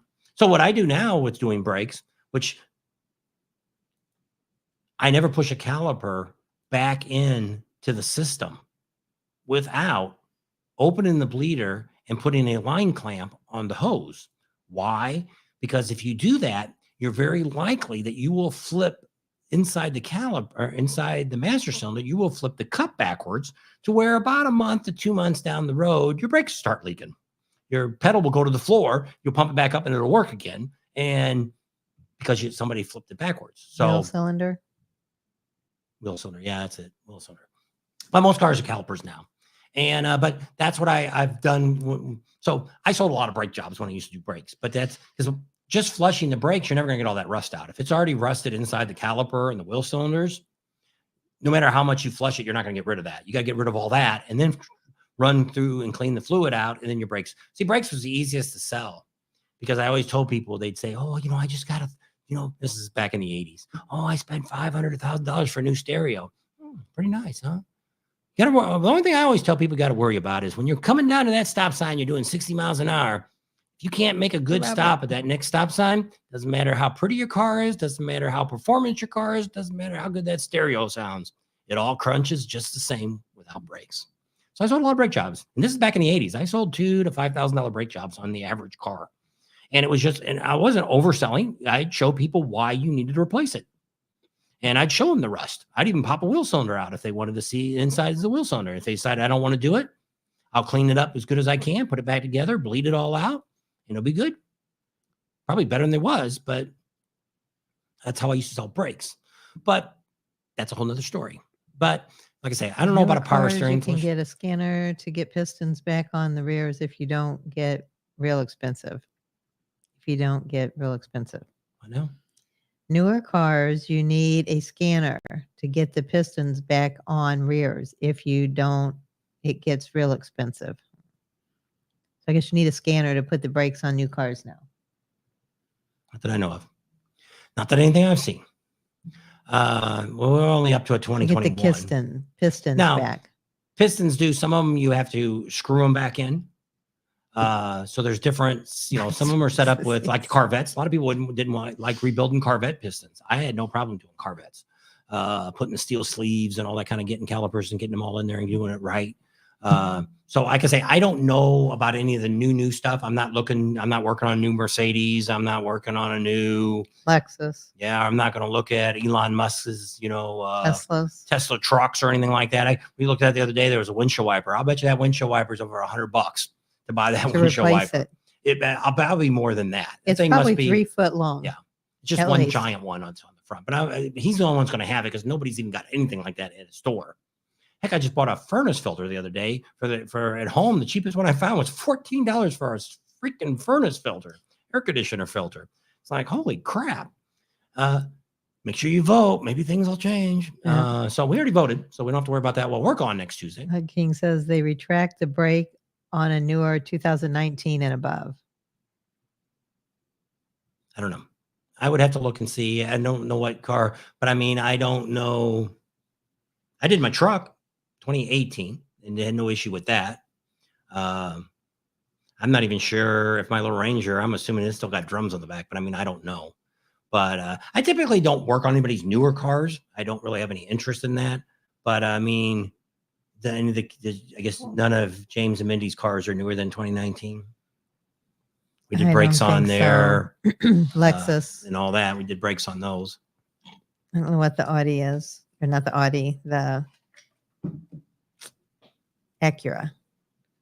One child has an Audi, one has a Acura, and then a think they're rich. Lexus. I don't know. Salty does it for a living. There you go. Salty knows what he's talking about. So my specialty is older vehicles. Pretty much anything from, I've worked on about the oldest thing. Well, my brother had a truck. What was it, a 54 Chevy? I worked on old Thunderbirds. I had a 55. I used to have an old lady who used to come in all the time. I used to work on it all the time. Most of the cars I've worked on are 60s, 70s, some 80s models. That's probably my most go-to stuff. But I mean, just like here, we got a 2003 Mustang. There's our 2002 Mustang. There's not much too complicated to that. Same thing with the Expedition. The only thing with the Expedition is it's got the newer 5.4 engine, I think, in there. It's got the spark plugs that are down this far in the engine, and they're threaded with 2 threads. And so one of those blew out and ended up being the very back one on the heater core side. I ended up finding a guy for $500 that did it, and he checked all the other ones for us, and which is out of business now. Salty said domestics with electric parking brakes. I guess the newer cars. I don't know. It'd be like some of those cars we rented that had that button you push to release it. Oh, yeah. So then, yes, I could see those. But I have no interest in working on any of those. That's not what we're going to be looking at or working on. So we'll see what happens. I thought we would just do this because there's so much more stuff that I could cover in the automotive field. We just had a Mecum auction here 2 weeks ago for cars. And we could have gone down there and checked it all out. We also have the big Barrett Jackson one that's out here in Phoenix. We could get in there and do some stuff with. We're still trying to we're hoping to talk to Jay Leno this week coming up. He's coming to the SEMA show. We're going to try to pin him down and try to get up there to his shop and talk to him. So we have a lot of automotive stuff that I would love to cover. But when I cover it here, I get very poor viewership, very poor. We've done some car shows and stuff, a few bikes, and nobody's really interested, a couple hundred people. And it's sad when I spend 4 or 5 hours getting the content, a couple hours editing it, spend about 8 hours totally by the time we start to finish, and find out nobody really is interested in it. So that's one of the reasons we're looking at starting this other channel. Like I said, we're only looking at maybe once a week, maybe putting a video out. We're not looking to do probably any lives on that. Maybe, but not at this time. None of the lives from SEMA. So at this point, like next year, if we go to SEMA next year, you won't see it on this channel. It will be on the other Bob and Tam cars, trucks, and motorcycles. So you'll have to flip to that area. So this guy wants to know how big of tires he can run on a stock Jeep with no lift kit. No lift. If I remember right, without going off my head, I think you can go up to 31s or 33s. 31s, I know you can with no problem because I had that on my Jeep, 31 5s. Nowadays, you can just call the tire stores. You know, just like we got. And when I used to work I worked for a tire store, but we didn't have computers back then. We had to look it up in a book. But nowadays, you can look it up. Just like here, when I bought this Expedition, the guy had 20-inch low profile tires and wheels. You know, the hood tires on it. And I'm like, so I bought the first set of tires. That story about the hood tire? No, about buying the Expedition. You said how much you listed for, and so the check engine, so the Expedition, we bought it in California, and we already had the property over here, so it had the check engine light on it. So it was supposed to be one owner, but they had given it to their kids to drive. They were older, they were married, and so we went over to look at it. They were asking 45, I think. Yeah, 4,500 or something for it. So I had already kind of looked it up and figured out about what I wanted to give, and so what I've learned a long time ago. Which I don't have any money in my pocket because I change shorts and I don't have anything but my phone in my pocket. We found that out when I went to go eat today. I had no money. It's a good thing I grabbed my purse. So we went in there and I always put cash in my pocket. So we went out and took it out for a drive. They didn't go with us. And the check engine light came on and they told us it was on there. And the tires were worn on it. They were down pretty low. And so I pull it back up and I'm like, well, you know, I'm very interested in it. But I mean, just let you know, this is California. It's a check engine light. You cannot get license plates. on any car that has a check engine light on in the state of California. None whatsoever. And I said, you need new tires on. It's going to cost me $1,500, and who knows how much I'm going to have to pay for Get that check engine light Yeah. off. So did I offer him 3 or 3,500? You were going to offer. You offered him 3, but you were willing to pay 35. So I had $3,000 in my one pocket, cash, $100 bills. So I said, well, you got the title, right? And they're like, oh yeah, my mom's inside. She's got the title. And I said, well, you go in there and tell your mom. And I showed him the money. I got $3,000 cash right now that I'll give you for if you sign the title, and we'll take it, and I'll try to figure it all out. Came out with the title signed, took my $3,000, wrote it home. That same stupid check engine light is still on the day, and it doesn't throw up a code. So I've even changed, when all else fails, change the gas cap or something like that. And when I was out in California with it, the guy that did the engine, he seen it. And he said, yeah, I scanned it. I can't get nothing. You can turn it off, but it'll come back on in a day or so. I have no idea. Don't care. Didn't it say it was a vacuum thing? No, that was part of why the air conditioner. Mm. It has a severe vacuum problems. Every time you fix one, another one happens. It's got it's an Eddie Bauer. It's got the dual air. On the back, the canisters and stuff are all messed up. So I've got it wired to where it only runs air, because that's really all we need. I got heat in the front. That's plenty of heat to heat the thing up. But it needs some different things, because when you step on the gas, it blows out of the floor vents. It's because it doesn't have enough vacuum. And so that's another thing I need to do. I need to pull the battery and a bunch of stuff over there. There's supposed to be another possible leak underneath. I've sprayed carb cleaner and all that down there, and it's not changing idle. So I don't know where it's at. It could be under the dash. But to pull that dashboard out, we thought the heater core was leaking, and I guess it ended up not leaking. I don't know where. It smelled like antifreeze for a while. So I don't know where it was coming from. But and then I looked, and you had to pull the whole dashboard out. 9 hours to pull the dashboard out. I'm like, no, we'll cut the heater core off. I'll hook the wire, hook it together, and we don't need a freaking heater out here in California or in Arizona. So it does still have heat. The air is ice cold. So, but it rattles because of the doors are loose, because of the weather stripping's all worn out. And so there's a bunch of the neat stuff I need to do there. I need to replace the seats. The seats. So we'll do some videos on some of that stuff as we decide what I'm going to do next. So we're going to try to, when we're at the SEMA show, there's a bunch of people selling shocks and all kinds of stuff like that. And we're going to see if we can get some comp stuff to do some videos on our new channel for the products.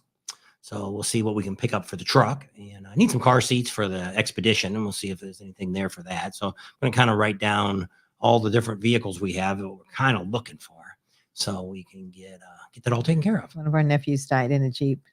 They said CJ5. Jeeps have a bad rep in Australia, Rowan says. Get a Toyota. CJ5 I would never own.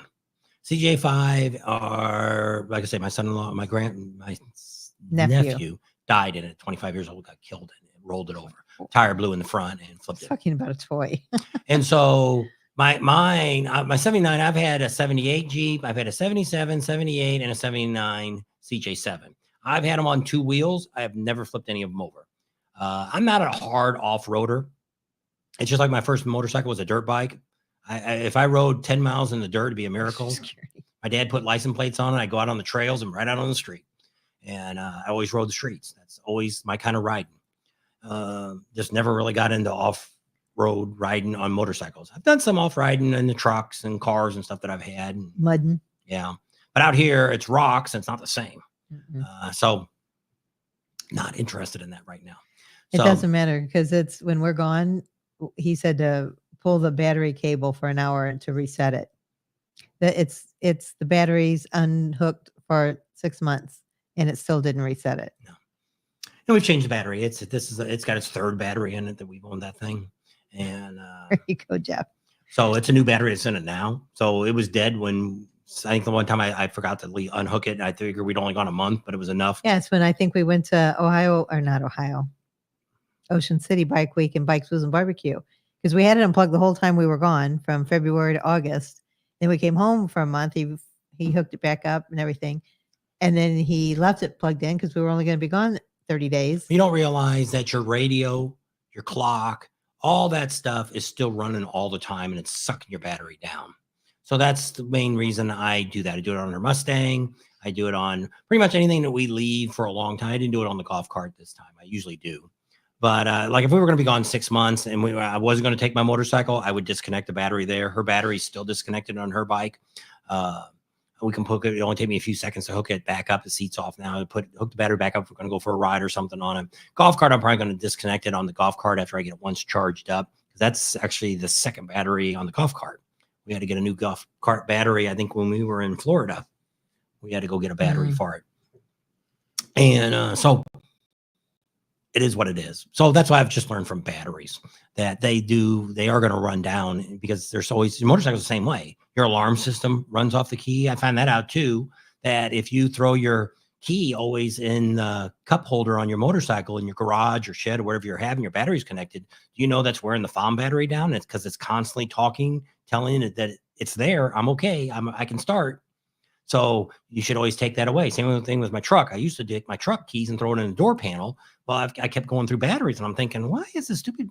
So now I got a lifetime battery that's guaranteed to one of the battery places to where if it goes dead now, but that's what it is because it's laying in the cup holder. It's still being synced by the alarm that the key's still there.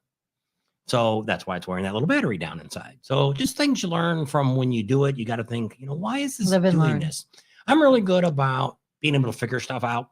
My whole career has been that way. I can pretty much do when I went to go work for the gas company. That's what they said. You ever work on gas appliances? No, but you show me, I can learn. And I did. I got to be a very good technician. I can fix a lot of gas appliances. I can fix a furnace. I can fix a lot of stuff. It's not that complicated. They used to have gas refrigerators. Doesn't that sound weird? Actually, the best refrigerator you could ever own is a natural gas for refrigerator. What was that one up there in Castle in the Clouds? What was that, bromium or something? Yeah. They used gas for their, it was like the first ever refrigerator up in the mountains in New Hampshire.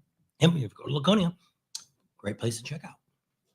So that's just some of the things we wanted to tell you today that we're shifting to. Now we're still going to do the motorcycle rallies. We actually got a few more vendors that we want to talk to about sponsorship for next year because we would like to, I'm kind of glad I didn't go to Galveston. We were actually kind of thinking about Galveston here at the last minute. And I'm kind of glad it didn't because it rained pretty much Friday, most of the day and almost all day Saturday. And that just would have been a sucky rally to be on a motorcycle at. So we're not interested in that. We've got a possible sponsor that may take care of us on motorcycle rentals. We actually have two. The second one I haven't contacted. The first one says, no problem, no problem. Well, I want to see something in writing that says they're going to do that because nothing worse than us showing up and not having a bike to ride. So we're going to see about that. And if they work out, they said they could supply us a motorcycle anywhere in the United States. So we'll see how that all works out. We hope it does. And if it does, they really don't want a lot of advertising. They just want us to talk about the bike when we ride it. Hey, Tony. And what it was like to pick it up, what it was like to ride it. We also have Hall Bikes, which is really the only place. We do have another person down in Daytona to where which we're going to be talking about soon. Let's call him in November. He's actually been on our channel, but he's going to take extra trucks this year from Florida to Sturgis.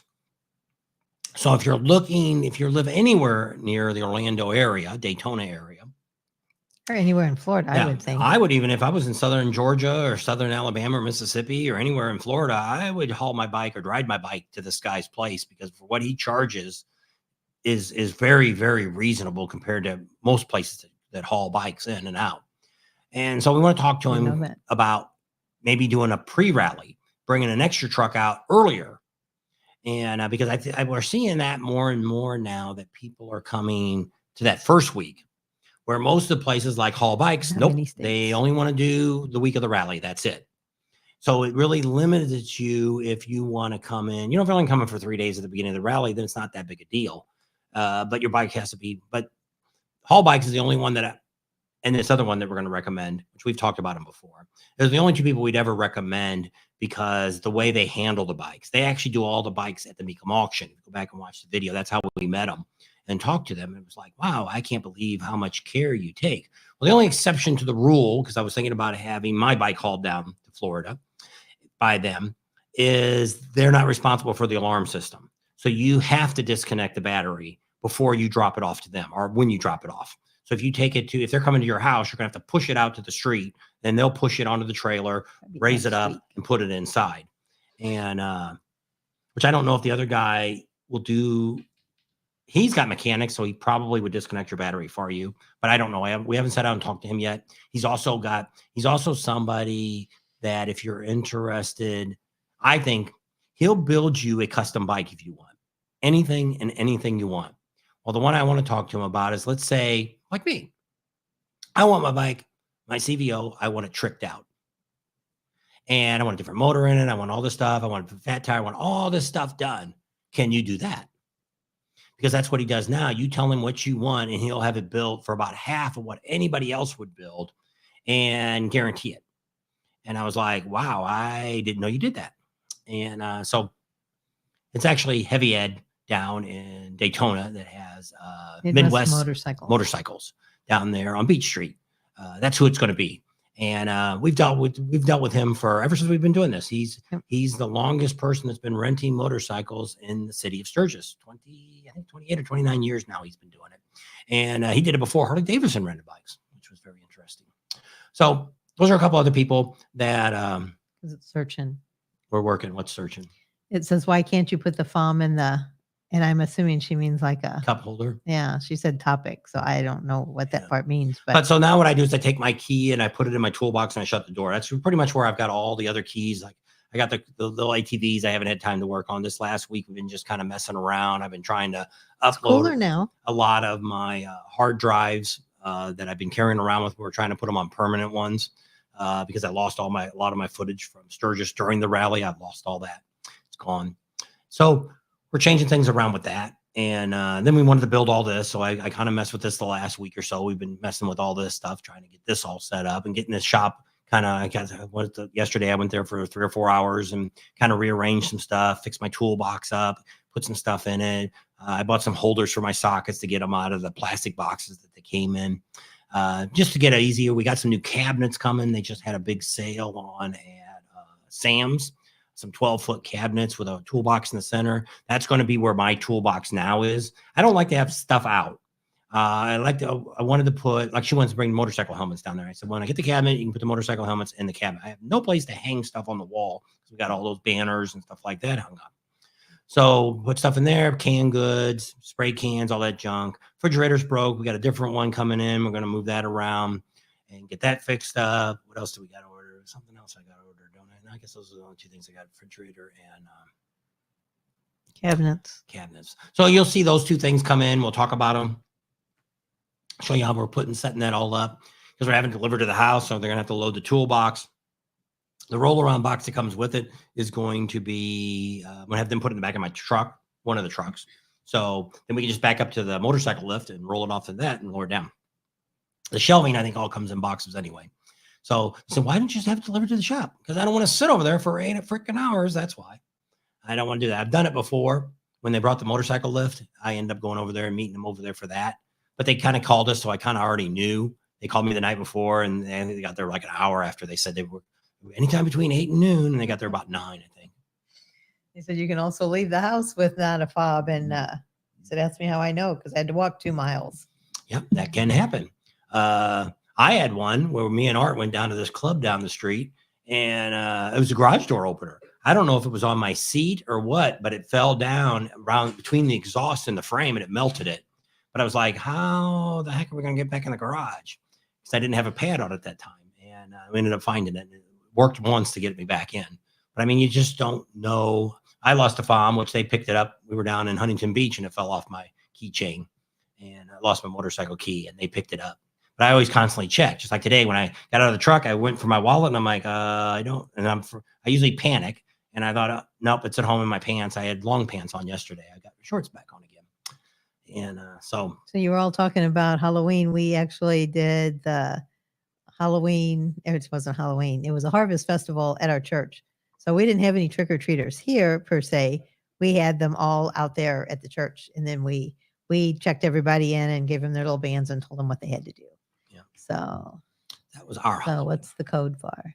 That's what the code is for. Oh, yeah. So you can restart it. So you should know your code, but typically there's only a couple different ones. Sometimes it's all zeros, some of it's 1, 2, 3, 4. But some dealers will actually change it from the factory code.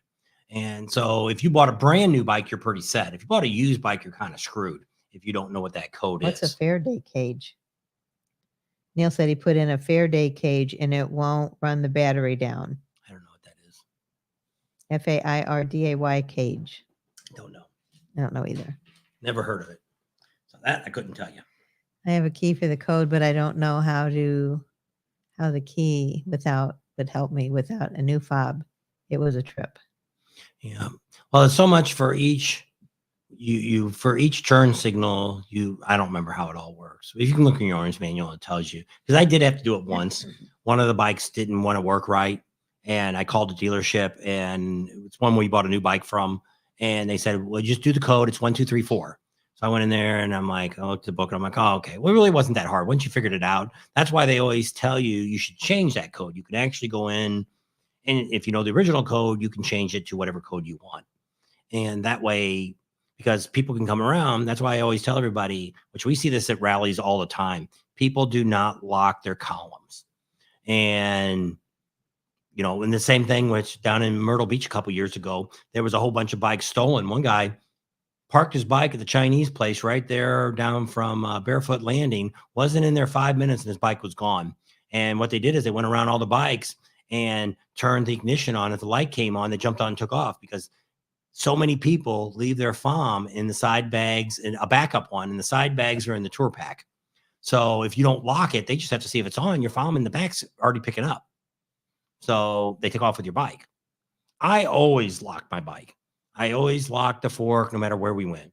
I just, you just don't know. Nowadays, just like here, I've driven down the street and pushed my garage door opener and opened somebody else's garage. So it's not everybody has. Faraday cage is like a lead box, LED. I don't know. I don't know. I don't know how that would protect you, because the only way you could stop your battery from not, is he talking about a battery discharging it? Or is he talking about its FOM? I have no idea. Now, the FOM, if you put it in a lead box, that would work fine. But if for your battery in your vehicle, wouldn't make any difference, because it's not the battery it's the electrical system in the vehicle is running it down, or your alarm's running it down on your motorcycle. So I'm not quite sure where you're at with that. So he was trying to tell me what all that is. Wikipedia says a Faraday cage or a Faraday cage is a shield that encloses to block some of the electromagnetic fields. And a Faraday shield may form a continuous covering of the conductive material in it. So I guess that's what you do. It's like a little box you can put your FOM or something in, and it'll stop the electromagnetic field so it doesn't drain it. How about that? Thanks, John. Probably that box would cost a lot more than buying about 5 batteries. That would be my first thought. But typically, most of the time, but it depends on where the alarm's at. And so I can say, I don't know. You'd have to have the FOM, because once the bike started, I guess you could throw it in there, because it doesn't need it once the bike started. You don't need your FOM. It only needs it to turn the alarm off and turn the ignition on. So I guess, but I mean, I've had more trouble with the truck, because like I say, I leave the key in the door panel when we're not driving it. Rod King says it's pretty much basically the same thing as your microwave. It keeps all the radioactive waves inside the microwave and they don't come out to you. Same principle. I don't know if that's worth it or not. I can buy a lot of batteries. You could actually go to batteries and bulbs, and they sell a lifetime battery, and it's double the price of a normal battery, and they install it for free. So I think it cost me, I don't know, $5 or $10 for the one I put in the truck. And I bought it in Florida, but they said, all you got to do is go whatever dealer you go to, like the one we have here. You just tell them you got it in Florida at the dealership. They'll call us and they'll okay it. And then they still will have that warranty on it, and you don't have to pay anything. So so on the truck, I did that. I didn't do it on the FOM on the motorcycle, because typically on my motorcycle, I probably have only changed my battery in mine a couple of times. But, hey, Rylan, how you doing? That's Sue's granddaughter. Hello. I heard you had a lot of fun at Grandma's house this weekend. 2 nights. 2 nights. Friday and Saturday night they stayed. We got some new stuff. Oh, are you happy? They were applauding. Oh, there you go. Happy that Ryland's here. So that's pretty much all the update that we had for you today. So, got questions? Go ahead and ask them. We weren't in Galveston, so we didn't do any of the fall rallies. We are considering fall rallies next Yeah, year. Karen. We just have to figure out one, we've signed up for something. We're supposed to get these cheap hotel rooms, which we'll find out in a couple weeks if we wasted our money or not. And because we've been promised this before and it didn't work out, we actually got a couple the other day that sent to us. Probably January 1st. And it still ended up, around there. I could get a week for $500, but I'd still have to spend two more. I have to buy rent. I still have to get a room for 2 more nights to where I'm for $1,000. I had it for the whole time anyway. So am I gaining anything?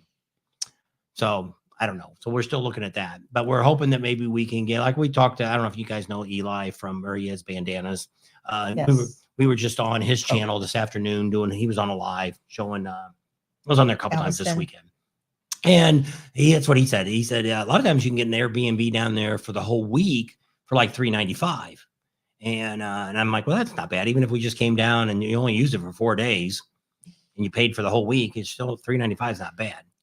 And so we might consider that. So we're looking at a few different things for next year about possibly doing some of the fall rallies, but we'll know a little bit more as we get closer to the new year.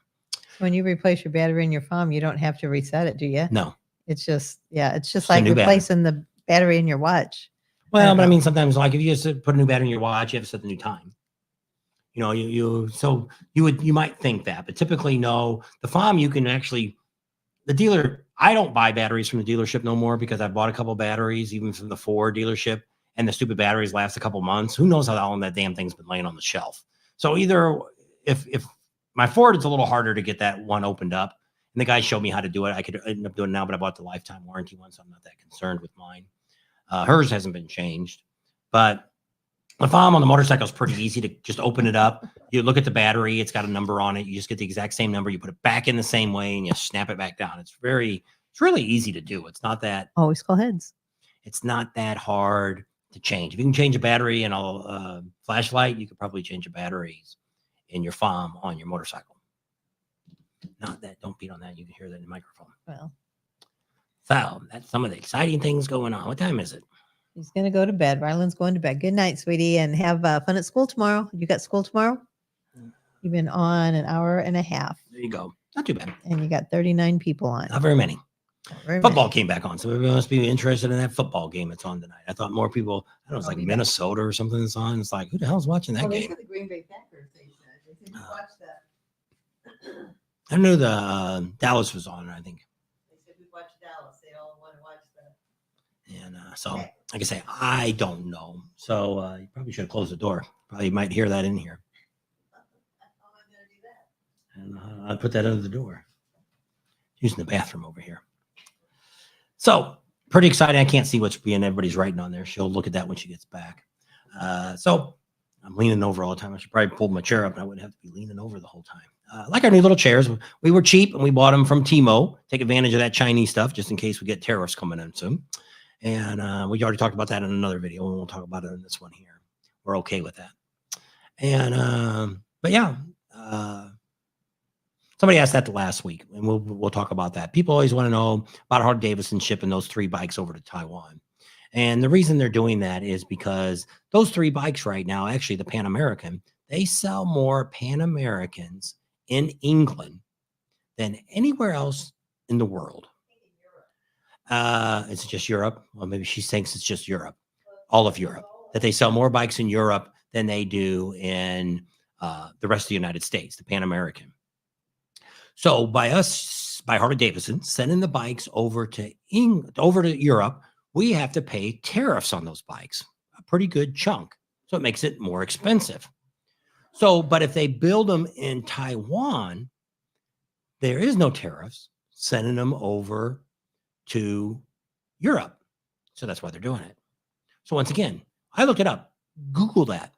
How many other countries do not charge tariffs? There's only 4, and they're very small 4 countries besides us.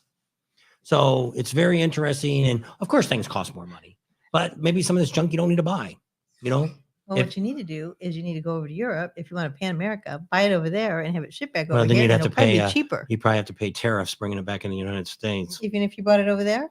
Well, I know sometimes some stuff's not. You need to find, like one of my cousin's kids is over in Germany. If she bought it, Well, what you got to watch is some stuff doesn't have the same emission qualities that they have in the United States. So like right now, there's a truck that you can buy in Mexico. I don't know if it's Toyota or Nissan or whoever it is. It's this cool little truck you can buy for under $10,000. It's a work truck. And it's like, but it doesn't pass America's standards for emissions. So you can't even bring it in the country. Couldn't even drive it as an off-road vehicle. And it's like those Jeeps that you can buy, Roco or whatever they're called, that are off-road. They're like $18,000, and they're very similar to a Jeep design. They took some of the same designs. There was a lawsuit. I don't know. I must have never won because it seems like they're still selling them. But you can't drive that. You can drive it on. amen, Jake. You can drive it up in Arizona. I mean, and a lot of you can drive them here in Arizona too, but you got to drive them on roads that can't drive them on interstates and things like that.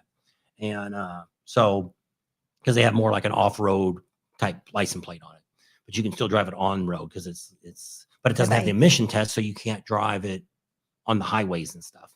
So that's another issue that's going on. But I mean, that's besides all that.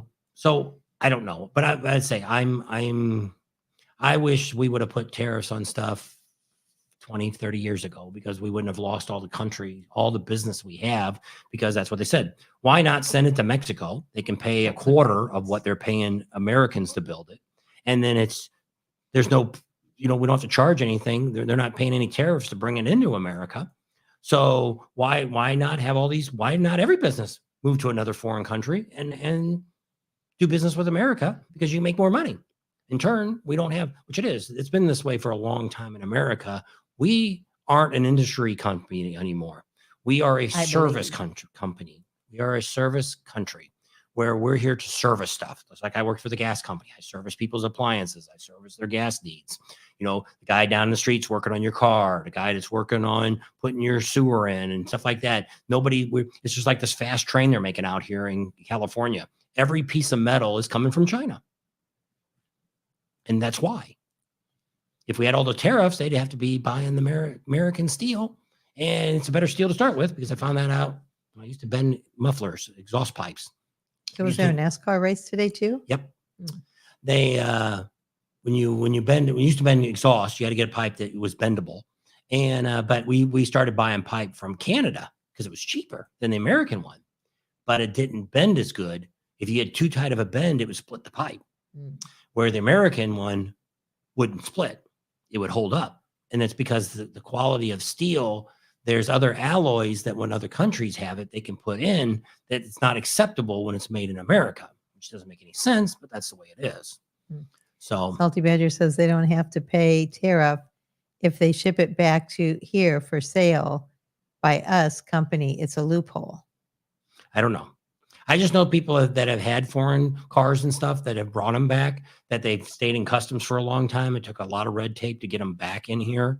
So I don't know. I don't know anybody lately that it's done anything, but a lot of times it's just getting, some cars I see, like when we used to live in California, we see cars that still had the foreign plate on it, because they're like 10 foot long across the back of the car. To where if they're saying, well, we're just using it temporary, we still have our main address is still over in Europe or whatever. Now that could be a different rule too, but to bring it over here and get it licensed and titled in America, it would have to go through an inspection station to be just like these bikes. If we buy these rebuilt bikes and rebuild them from having salvage titles, I have to take them to the inspection station and make sure that they pass the inspection before I can get a title that I can put license plates. Like we got the ATVs. We bought 2 Chinese ATVs for the grandkids because I wasn't going to spend $5,000 for them if they weren't going to ride them, which was great because I paid about $600 to $700 for them. They didn't ride them that much, but we went down and had to go get license plates for them. Now those didn't have to be inspected because it's off road. You can drive them on the streets under 30 miles an hour, but you can't take them any farther than that. So they're pretty lenient on that. All they had to do is see a bill of sale, what we paid for it, and then they titled it. And so that I think wasn't only one has a license plate. I know, but we have titles for all 3. Yeah, we have titles, but no. Titles are more important. Shows ownership. Don't really want to buy anything that doesn't have a title. Ooh, You never know who might come shook it up. Quit rolling around. Well, It's the rut. I know, but it wasn't there a minute ago. I don't know why it went back in there. wheels on it. Yeah, going way over there far anyway. I don't know. There, I think maybe. So there you go. It is what it is. Need to get one of those plexiglass things you can roll around on. Something else to spend money on.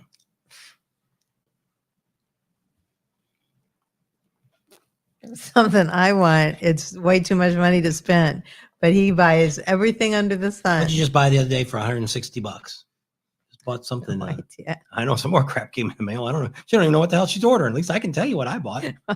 She has no idea what she ordered and spent money order on. a lot of stuff. There's Art. Just thinking about what your kid's going to do for work for after school for a job. We keep sending the work to the other countries. That's right. Yeah.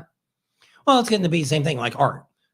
When was the last time you ever worked for minimum wage?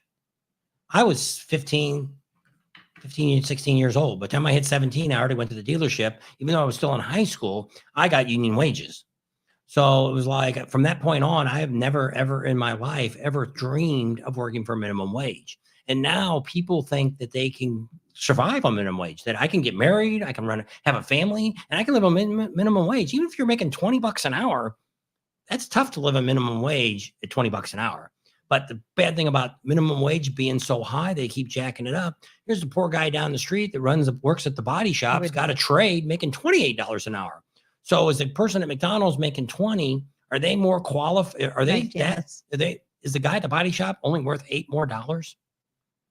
And so that's the unions were all. I was involved with the unions when California was trying to push that higher wages. And what the unions thought, which I knew this wasn't going to happen, was they thought whatever the minimum wage would jump, if it was 20 or 30%, that's how big a raise we would get in the union. And it never happened. They pushed for that because they thought, well, if they're making that, we need to make that much more. Well, most places don't realize that you have less people now, because just like me, if I had a shop and I'm paying people a minimum of $20 an hour to sweep the floor, I'm going to eventually say, hey, dude, you mechanics, I'm getting rid of this guy for 20. And when you get done, you need to sweep up the shop before you guys go home. Karen.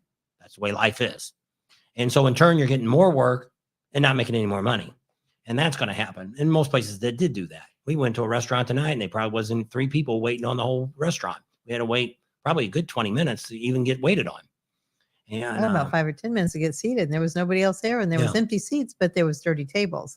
So they were short somewhere, either bus boys or something. Don't know what the story was, but we had to wait. Yeah, but it was good. So it was fine. And because we were in no hurry, we still had time before the live started. We didn't do a whole lot today. She's packing for, packing for tomorrow. Getting the video equipment together. I got to pack some of this stuff up. I'm taking my old computer, but I got to take the camera, the microphones, the cords. We've got stand-up mics now that we're going to use when we're on the road or over at the shop. So we'll be doing that. Oh, Art, you got to figure out when you want to come over. We'll be back by next Monday. We'll be back in town for a while. That's going on. So if you want to come over, let us know. And not doing a whole lot. I'm just trying to get everything ready to go, and we're trying to get this. You need to get that motor out to send up to your chopper. Yeah. How long do you think that's going to take them to fix it? A couple of days. Whatever they need to do. I don't know. Hi, from Ripley, Tennessee. There's James. I think it says James. So now I gotta go. There you go. Talked about it too much. James Simmons from Ripley, Tennessee. Hey, James. Ooh. I didn't have anything. I told you had to be careful. Whatever. What did Neil say? Neil says Walmart in Alaska paid $17 to $18 an hour during COVID. Now it only pays $15 to $26, and nobody will work. I know it's a lot of places that says they can't find people to work, and then all these people say we're out of a job, and it's like something is not working out right here. I don't know what it is. If there's all these jobs and people can't find employment, and all these people that says they can't find jobs, I don't know. You think it all work out, so I don't get it. I don't know what's going on or why or whatever. What did Jeff have to say? $18 at Buc-ee's and Mickey D's in California. $18 at the Mickey D's in California. Yeah, Buc-ee's is paying $28. I don't know, something crazy. But they make you work. Got to take a 10-minute break, and you got to be back in 10 minutes. Art says, I'm heading back to the building, a rig for my camera. Oh, well, I'm back to building a rig for my camera. I don't know what a rig is. Unless it's for him to hold it. That So I can tell you what the problem is with America right now. What is the problem? One is younger generation actually wants a socialist country. The bad news is we actually met some of you that live up in northern New York. That's it. At one of the rallies. I don't know if it was Daytona this year or where it was at Sturgis or whatever it was. And they said, you know what the problem is with the illegals? And I'm like, I have no other than obvious. He says, no, we're teaching them. And I'm like, teaching them what? He says, we're teaching them they don't have to do anything. And I'm like, what do you mean? They said, up there in New York, we hand them a check every month. We give them a free place to stay. And we give them a free cell phone. And they said, so some of them have been there for 2 years now, and they still don't do anything. But that's what they look at. That's what America's about. They give out free money. They give out free hospitalization. They give out free place to live, and they give you a free phone. So why do anything else? So that's what's happening to America. Is the problem is with all this is people need to really open up your eyes. We're getting to the point where yes, that's where we're going to be told what to do. You're going to be, the government isn't there. That's why we left England, and it all started back then. And now the government wants to take control over everything that we do, everything from telling you got to get a shot to telling you can do this or you can do that. And, and it's supposed to be, the federal government is supposed to monitor what's going on, and your state government is supposed to run the local government. And we don't have that anymore. We're all pretty much ran by the feds, and they make up all the decisions now. And now if you just watch what's going on, you can pretty much get thrown in prison for just about anything that they don't like. If they don't like our channel for some reason, they could come in here and throw us in jail, and there would be nothing we could do about it. Yep. And it's just really sad. That's why you should vote. Vote. America has gotten this way. And if any of you are halfway decent age, if you're over 55 years old, you've just seen what's happened just these last 10 or 15 years of what's happened. 5 years. We've seen how the government, the way things are, and it's like, it's no longer, it used to be we the people. We are the people. You are the people. We're the ones that are supposed to be telling the government what we want to do and all this. We elect them to do it for us. And in turn, what they're doing is they're taking us and fighting against each other. But if you go back and look and see who's doing this, it's the government that's trying to tell you all this stuff.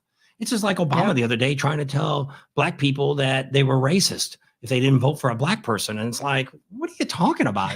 People calling you garbage and calling different names and stuff. And it's like, when one side's trying to say, well, this guy's doing all this and he's putting diversity between all of us. Well, standing up there and calling us garbage, isn't that diversity? And I'm like, if you listen to both sides, they both kind of are preaching the same thing, that it's all about hate. And there's no magical cure that one person's magically going to make it all better everything. When she gets elected. It's everything's going to be great. Well, for 4 freaking years, it ain't been great. And it wasn't, in Obama's time, it wasn't the greatest in the world. And, we've got a lot of black friends. I've got a lot of nationalities. We got some Australians on here. We got a lot of people from all over the world that we get to meet.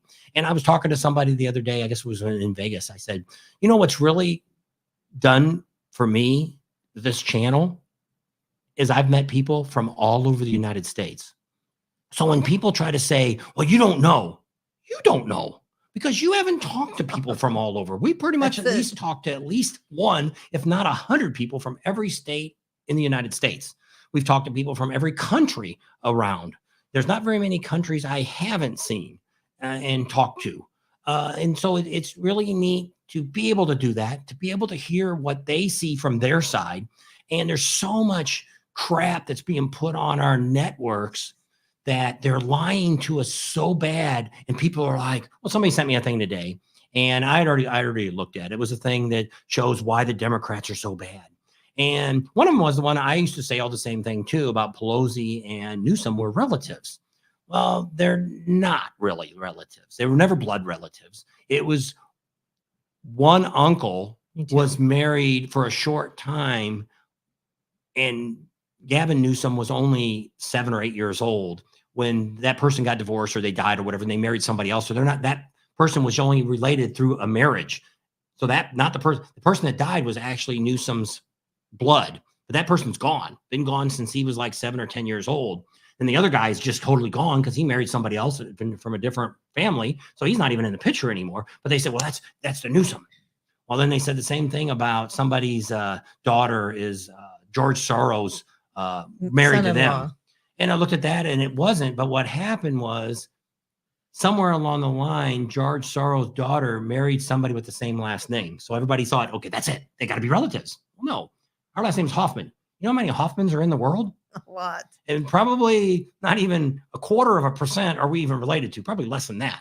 Probably 1/1,000,000th Probably of them. none because your dad was adopted. Well, my brother is probably the only one. Well, brother and nephews. Yeah. That's about it. And so, but it's sad how we look at stuff today and we believe everything you see. And it's like, well, it's written on the internet. I got to believe it. The newscaster's telling me I got to believe it. Well, do this. So this one person that wrote me, this is somebody we know, somebody from Sturgis. They posted on theirs. And I said, I already kind of went, and there's like, I don't know, 50 things on here. And I only went through about 5. 3 of them I found were false. 2 of them I found were true. So that's what I said, some of the stuff is true, but some of it is, they're stretching it and it's not nowhere to be true. And so look stuff up. It's just like the one that drives me about Trump is the stupid 2025. What do they call that stupid thing? Project 2025.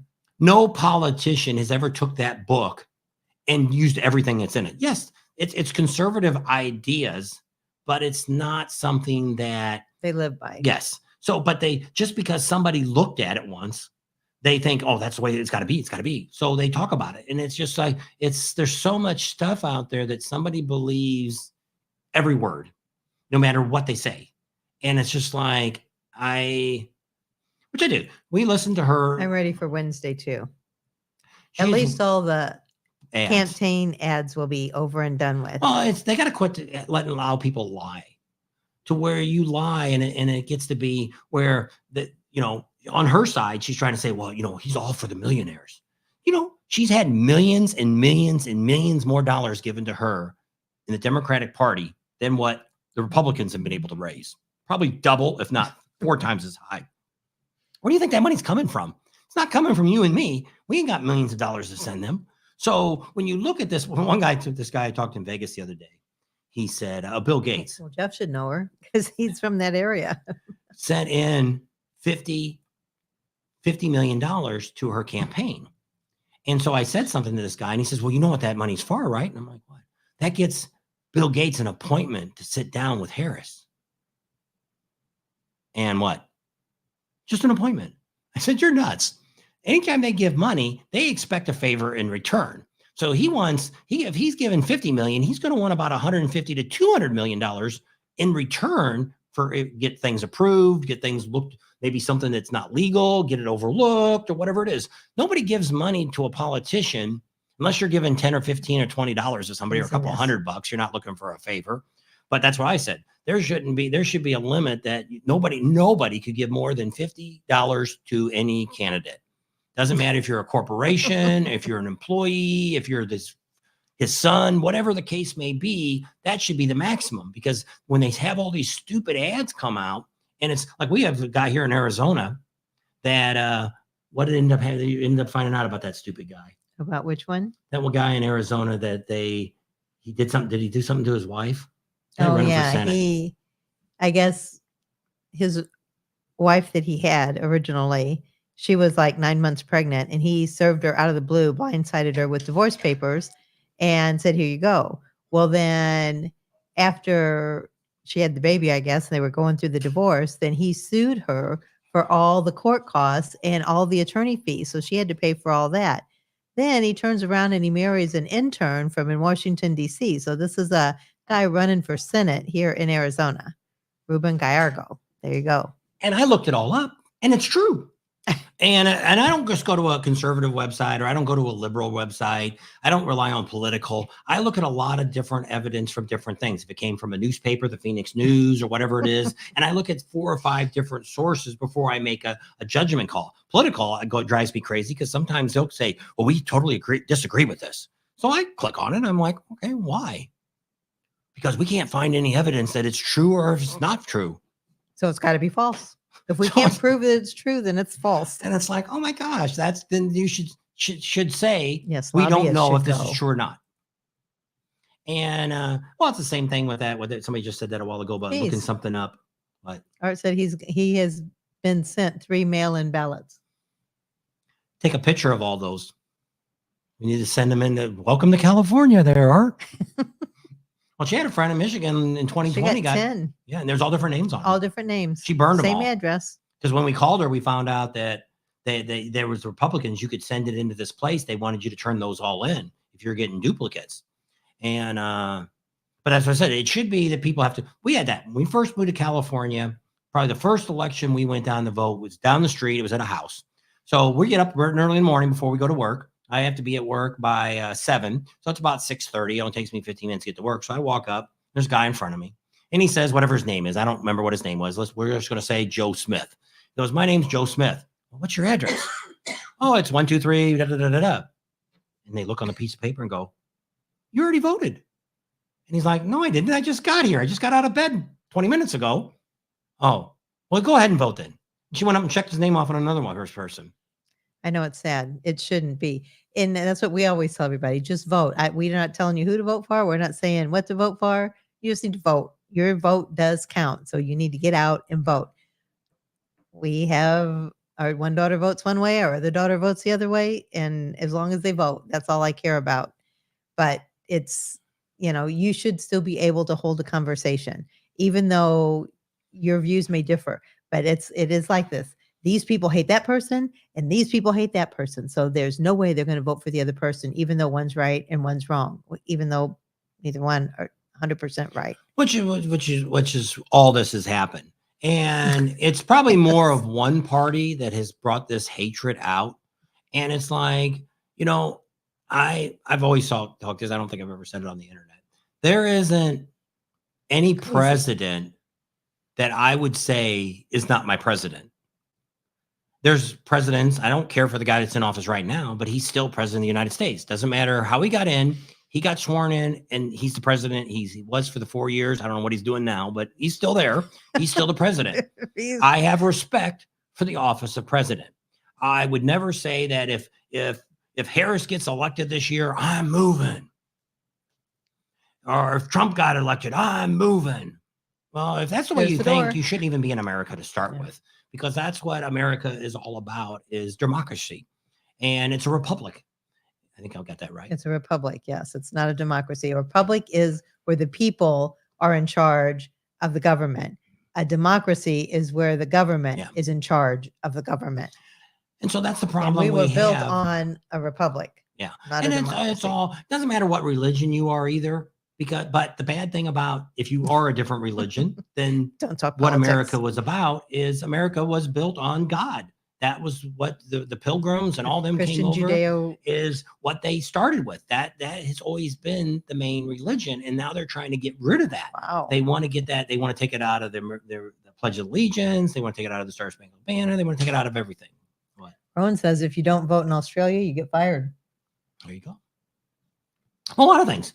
It's just like some of the stuff, like what Trump said the other day, that if you're a drug dealer in China, well, actually, I have to ask Rowan that. If you get caught selling drugs in Australia, what happens to you?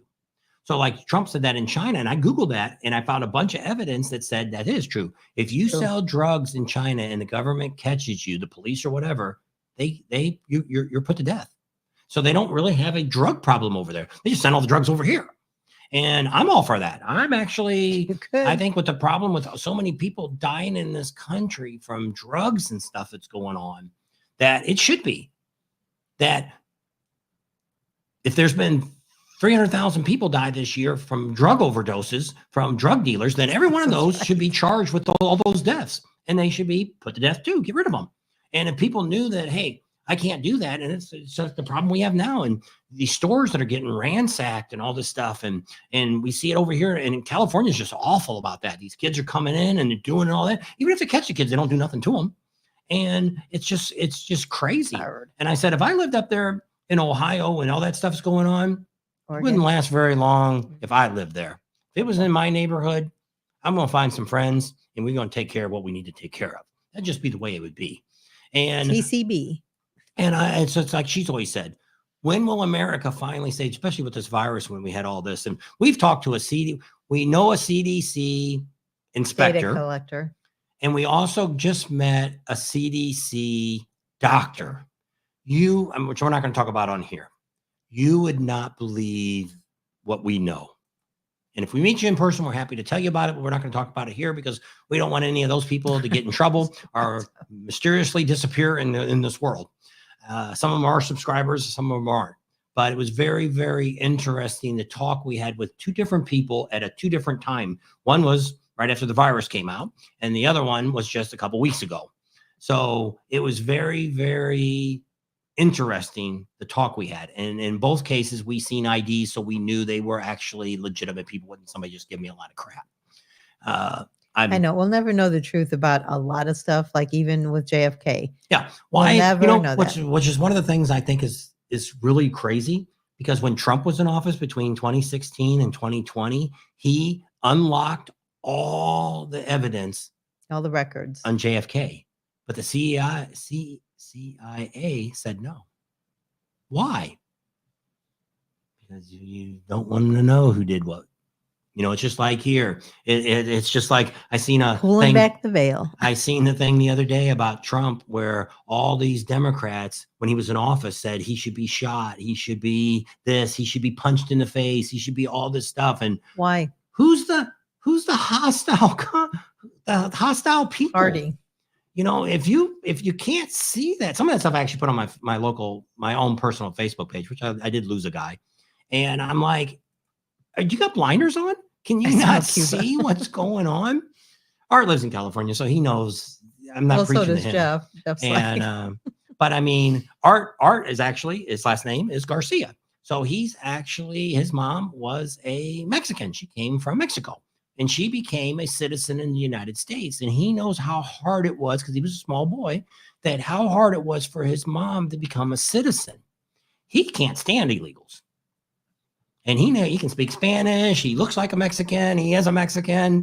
He used to always tell us a Spaniard because he's white. True that. If you pulled up his shorts a little bit, his legs are white as a goat. Whiter than mine. He was a Spaniard. His relatives came from Spain and went to Mexico. And because I was like, oh, you're supposed to be dark skinned.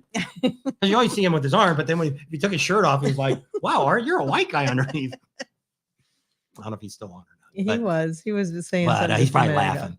And but yeah. But I mean, you just don't, when you actually see people that actually had to go through all that work, which I've met Russians and I've met a lot of different people when I used to work for the gas company in California that were from foreign countries, and they became citizens. And they're like, you people have no idea. You should go to Russia and spend 30 days and just try to make a living over there and see how hard it is and what you can do and what you can say and all this stuff. And That's it's like, XM Biker said, when you said all the kids nowadays want to be socialists, he said, send them to a socialist country. Yeah. See how they like it. One of my foreigner that I met somewhere, I don't know who it was, that's what he told me. He said, what America should do is take all these high school kids that think they want to be socialists, put them on a plane with no money, fly them over to Cuba or fly them to Russia or fly them to a communist country and drop them off, say, we'll be back in 30 days to pick you up. No phones, nothing. You try to see what you can get when you get over there. Half of them probably wouldn't make it. That's what he said. He said they wouldn't make it one day before they'd be trying to get contact to say, come get us. We don't like any of this. Well, it's just crazy to see the stuff that's going on in America. And I know, well, even like us, we went to church the other day, and that's what they said. The statistics is half the people that are Christians that go to church aren't even voting in this election. Well, there's some major things, they're trying to take God out of church. I mean, out of, well, they're actually trying to get out of churches too. They're out of schools, trying to get rid of all that. Now, some states have come back. I think Louisiana and Kentucky or Tennessee. Tennessee. They ruled that they're putting it back in school. And they're, this abortion thing that's going on. And what drives me crazy with this abortion thing is these old ladies that can't even have a baby anymore are the ones that are out there slamming their fist against the door. And it's like, have you ever had an abortion? No, but I'm fighting for them. I don't get it. Well, it's I for don't- their daughters and their granddaughters because they want them to have the right to do whatever they want. Well, it's on their head if they do. Well, I always look at that It's as 2 hours. my whole idea would be is if they allowed abortion, first of all, you got to pay for it. Your insurance ain't going to pay for it. Government ain't going to pay for it. And if you end up having to have one abortion to get rid of a child because you just had sex with a guy, you weren't raped, you weren't molested, nothing else, you just had sex. Next time you come in, you got to have your tubes taken out or tubes tied or whatever. tied. You need to be castrated like a guy or whatever it is. That it just needs to be done because it shouldn't be a birth form control. of birth control. And nobody's trying to get rid of the pill and all this stuff. And that's why I said that's what's crazy about all these politicians is they scare people. Nobody, not the Democrats, not the Republicans, are going to take anybody's Social Security. They're not touching Social Security. Now, it may run out of money someday, which is very possible. Don't know when. Hopefully, we'll make it through it. But now Medicare and Medicaid is what Medicare is what you get when you're retired. Medicaid is what you get if you're or if you're poor, right? Yes, Okay. I get Medicare. Okay, so Medicaid is what they give to like the illegals or somebody that ain't got no money or whatever the case is. They're poor, and people go, "Well, it's because we don't have health care."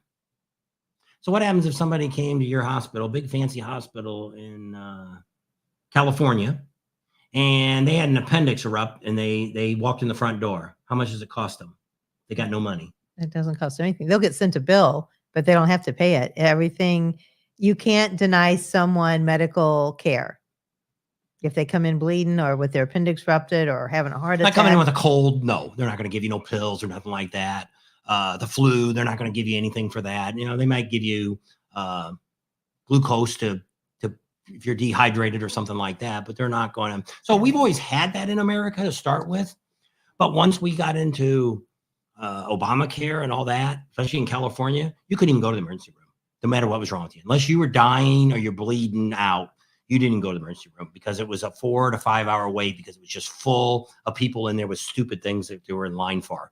So we ended up finding out it was better we could get an appointment same day to go to an urgent care. And that's how we got our healthcare the last few years we lived in California. Yeah. We said, screw, I'm not sitting 4 or 5 hours with people that got the flu. Then they're coming to the hospital because they know it's free. Your arm's cut and you need stitches. Yeah. Well, that's how I did one time. I threw my arm up on the counter and the blood came out and they're like, oh, we'll get somebody up to you right away. Also found out the other thing to say is we probably don't have any illegals watching our channel. Tell me you think you're having a heart attack. That gets you right in too.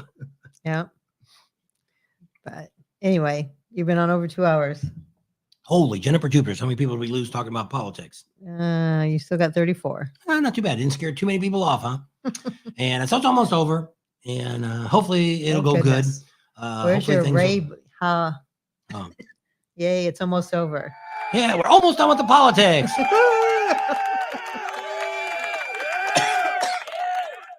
That even sounds like some of the people that we have here. I don't know what happened the other day. We got that static. If you watched the video the other day about us telling you about Bikes, Blues, and Barbecue. Only once. That they've changed the dates and all that. So if you haven't watched that, you need to go back and check that video out. I did put up the wrong date for the Corvette rally, but it's in the thumbnail. I mean, it's down in the first comment. It's pinned. And I also put it in the title of the correct weekend that they're having the Corvette rally. If you happen to be there for the Corvette rally, you want to know what the hell, what happened to that? So things move around. Somebody else told me the other day that one weekend they had it over the 4th through the 8th or something in October a while back. I don't know. Really? We've been to Bikes, Blues, and Barbecue. This is the 3rd time. The first time we went was in 2021. 21, I think. It's the first time we went, and it was about that same time. So we never really seen it change. But I couldn't believe that Lake of the Ozarks actually has been doing it longer than Bikes, Blues, and Barbecue, which was shocking. Didn't know that. Because we thought it would be the other way around, but then when I looked the dates up, that's why I put it down there. I always want to give you as much factual information as possible. And sometimes we make errors too. Yeah. that's what happened. Kyle from Pig Trail Harley called her and said, "You put the wrong weekend. You said the third weekend, and it's the second weekend or something. I don't know what it is. Last weekend." So whatever it is, I got the right dates on there. So if you look down there in the bottom, you can see if you're in the Corvette Club, but the Corvette Club probably isn't watching Bob and Tam's Motorcycle Club. They have to watch the cars, trucks, and motorcycle one. There you go. It is CTM. Yeah. That's what they're calling it. All right. Cars, trucks, and motorcycles. There you go. But I wanted to kind of cover them all, just in case we get some motorcycles in that videos too. Talk about it. Now, we're not getting freak out. We are not getting rid of this channel. This will still be our main channel for all of our bike rallies. It'll be the same for unless the other one blows up. Now, if the other one blows up to 1 million people, then it might be a different story. This might be a 1 day a week video, and that one might be more of a content one. We'll just have to see how things go. I don't know how it's going to go. I always talk about not doing this. Adam Amsoil, he's got 3 or 4 channels now, and it's like, I don't know how you do that.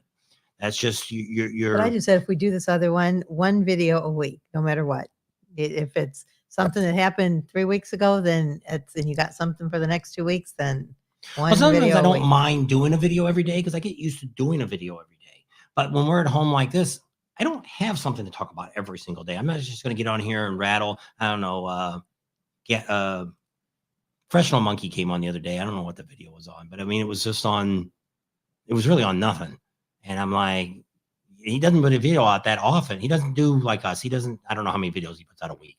Usually he only puts 1 or 2 and that's it. Where this was like the second day he put another video out and I don't remember what it was about, but I clicked on it for a few seconds and I'm like, what is he even talking about? What's this got to do with his channel? But he can pick what he wants. That's his channel. Nothing wrong with that. But I mean, but if I have nothing to talk about, we don't really have a video. We're just not going to pull stuff out of the butt, or we're not going to take one of these stupid Amazon things that they send to us and try to say, hey, this is the best thing in the world to buy. So we thought if we get these motorcycles, I think that'll help a lot with the content on the motorcycle side here. And then with the cars, we don't have a lot of stuff in the cars. I don't have a lot of money to invest in the cars. If I sell the ATVs, we'll probably take some of that money and invest it in some of the things I need to do with the cars and stuff that we have. The chopper, I'm probably going to sell that if we get that all running. If we get it done before March, get it down there to Willie's. I got a new Bucky's cup. I should get it out. And I would, if anyone wants to buy my chopper, I'm going to have it on the market. And when we take it to Daytona, I'd assume I bought it as content, and that's all I bought it for. I didn't buy it because I want a chopper. I bought it because I wanted something to talk about. Even if it didn't run, I was just going to tear it apart and play with it. And if it got it running great, if it didn't, I sell it for parts. And so we kind of look at the same thing with these motorcycles. Once I get everything kind of going, if anybody's got a trailer they want to donate, we're looking for a motorcycle trailer, looking for more of a flatbed in case they don't run. I don't necessarily want one that you can pull up, put your bikes in and lock them in, because definitely some of these may not have a wheel on the front or the back. So you need more of a lay down trailer, flatbed. And so I'm looking around, and but if somebody's got one they don't want to get rid of, maybe the boards are bad on it or something, as long as you got a title, I don't care. Preferably at least 4 wheels. I want to be at least 3,500 pounds. I'd love to find a 10,000 or 12,000 pound one, but a little more than I can afford right now. So I don't know what we're going to get. We'll have to end up getting some kind of, if we would have bought the bike the other day, I told her, I said, we're just going to get a U-Haul trailer, an open one. If nothing else, they can just lay the bike in there and we'll get it home and then get it out. But we'll see how that all goes, because we want to get a smaller enough trailer that I can still pull it behind the little Ranger. We're going to put a hitch and stuff on that, save some gas instead of dragging my big old truck around. We're at home in the third garage, which is his bar. That's where we're at tonight. And you should know that, Jeff, you were the first one on. You didn't see that or hear that? Anyway. Maybe he was on and he left. He might have been. So we can do that. I guess we're done. So I want to thank everybody for coming out. It was a great time. We'll be starting tomorrow. We are heading out in the morning, bright and early. We don't change time. We have enough Indians. They call themselves Indians here. They're not Native Americans. They're Indians, the Mojave Indians. And they somehow got it to where we don't have to change time. So everybody else changed. So we end up going from Pacific time, which we were. Now we're back into Mountain time. So that's why for us, we're starting a little later. We normally start at 4 during the summer. And now we start back at 5 o'clock. So if they stop the time change, what will they stop it in? Will we always be in Mountain then, or will we always be in? We should be in Pacific, because California and Nevada, which is what we're kind of in between, are both Pacific. So it'd be kind of weird to have us in Mountain. I don't know. I don't know what we'd be in. I don't know. Don't know. Good night, Neil. Don't know. Thanks. You have a ripper too, Rowan. There you go. Say your ending. So thanks for hanging out with us today. We hope you had a good time. We sure did. Don't forget to vote. We only got 2 more days and all this is behind us and off to a new chapter, whatever it may entail. Subscribe to our channel if you haven't already. Share us with your family and friends. Give us a big thumbs up. Ring that bell for notifications. And we'll see you guys on the next video. And we're heading to SEMA over in Vegas tomorrow. We'll be there. And maybe we'll put out just a little short, or maybe we'll do a little video tomorrow night of, I don't know what we're going to do. We might do a live. Love you too, Jeff. Something. Be looking for something tomorrow night. Then starting on Tuesday, Wednesday, Thursday, maybe even Friday, we'll still have SEMA videos coming up. So you guys can check all that out and see what's going on with that. And we'll have the new YouTube channel up, a link, and we'll be able to give it to you guys. They're applauding for you. Hey, thank you. Thank you. Thank you. Thank you. It's over. Oh, well. Now the music's Bye, back bye, on. bye, bye, bye. All righty, guys. No, there's Dave's crazy trailers. He's late. Yeah, we're leaving. Bye. Yeah, Dave, where you been? I've been writing on some of his today. He's been working on Yep. that trailer. He's got. Link us. I don't know. I Wow. didn't forget to look at that because. Did you ever email me, Jeff? Jeff who? Jeff Henson. Hmm. Where's it at? Let me get this real quick for Jeff. Oh, I can't see it. That's .com. Is this it? There you go. Email me, Jeff, your information, and I'll email you ours. All righty? So did we get everybody? Did everybody say goodbye? Goodbye, goodbye, goodbye, goodbye. Dave's Crazy Trailers. I'm late. We got him. Where's this? Good night. Good night, Mike. Take care. My bad. No, I will. I'm in the trailer right now. Where at in the trailer? He's been working on it. Okay. Jeff says. All right. In Decatur, Illinois. There you go. How about that? Not too far from our old stomping ground. Oh, is that Mark? Yes, it is. You be safe too, Mark. Take care. I hope you're doing well. Bye.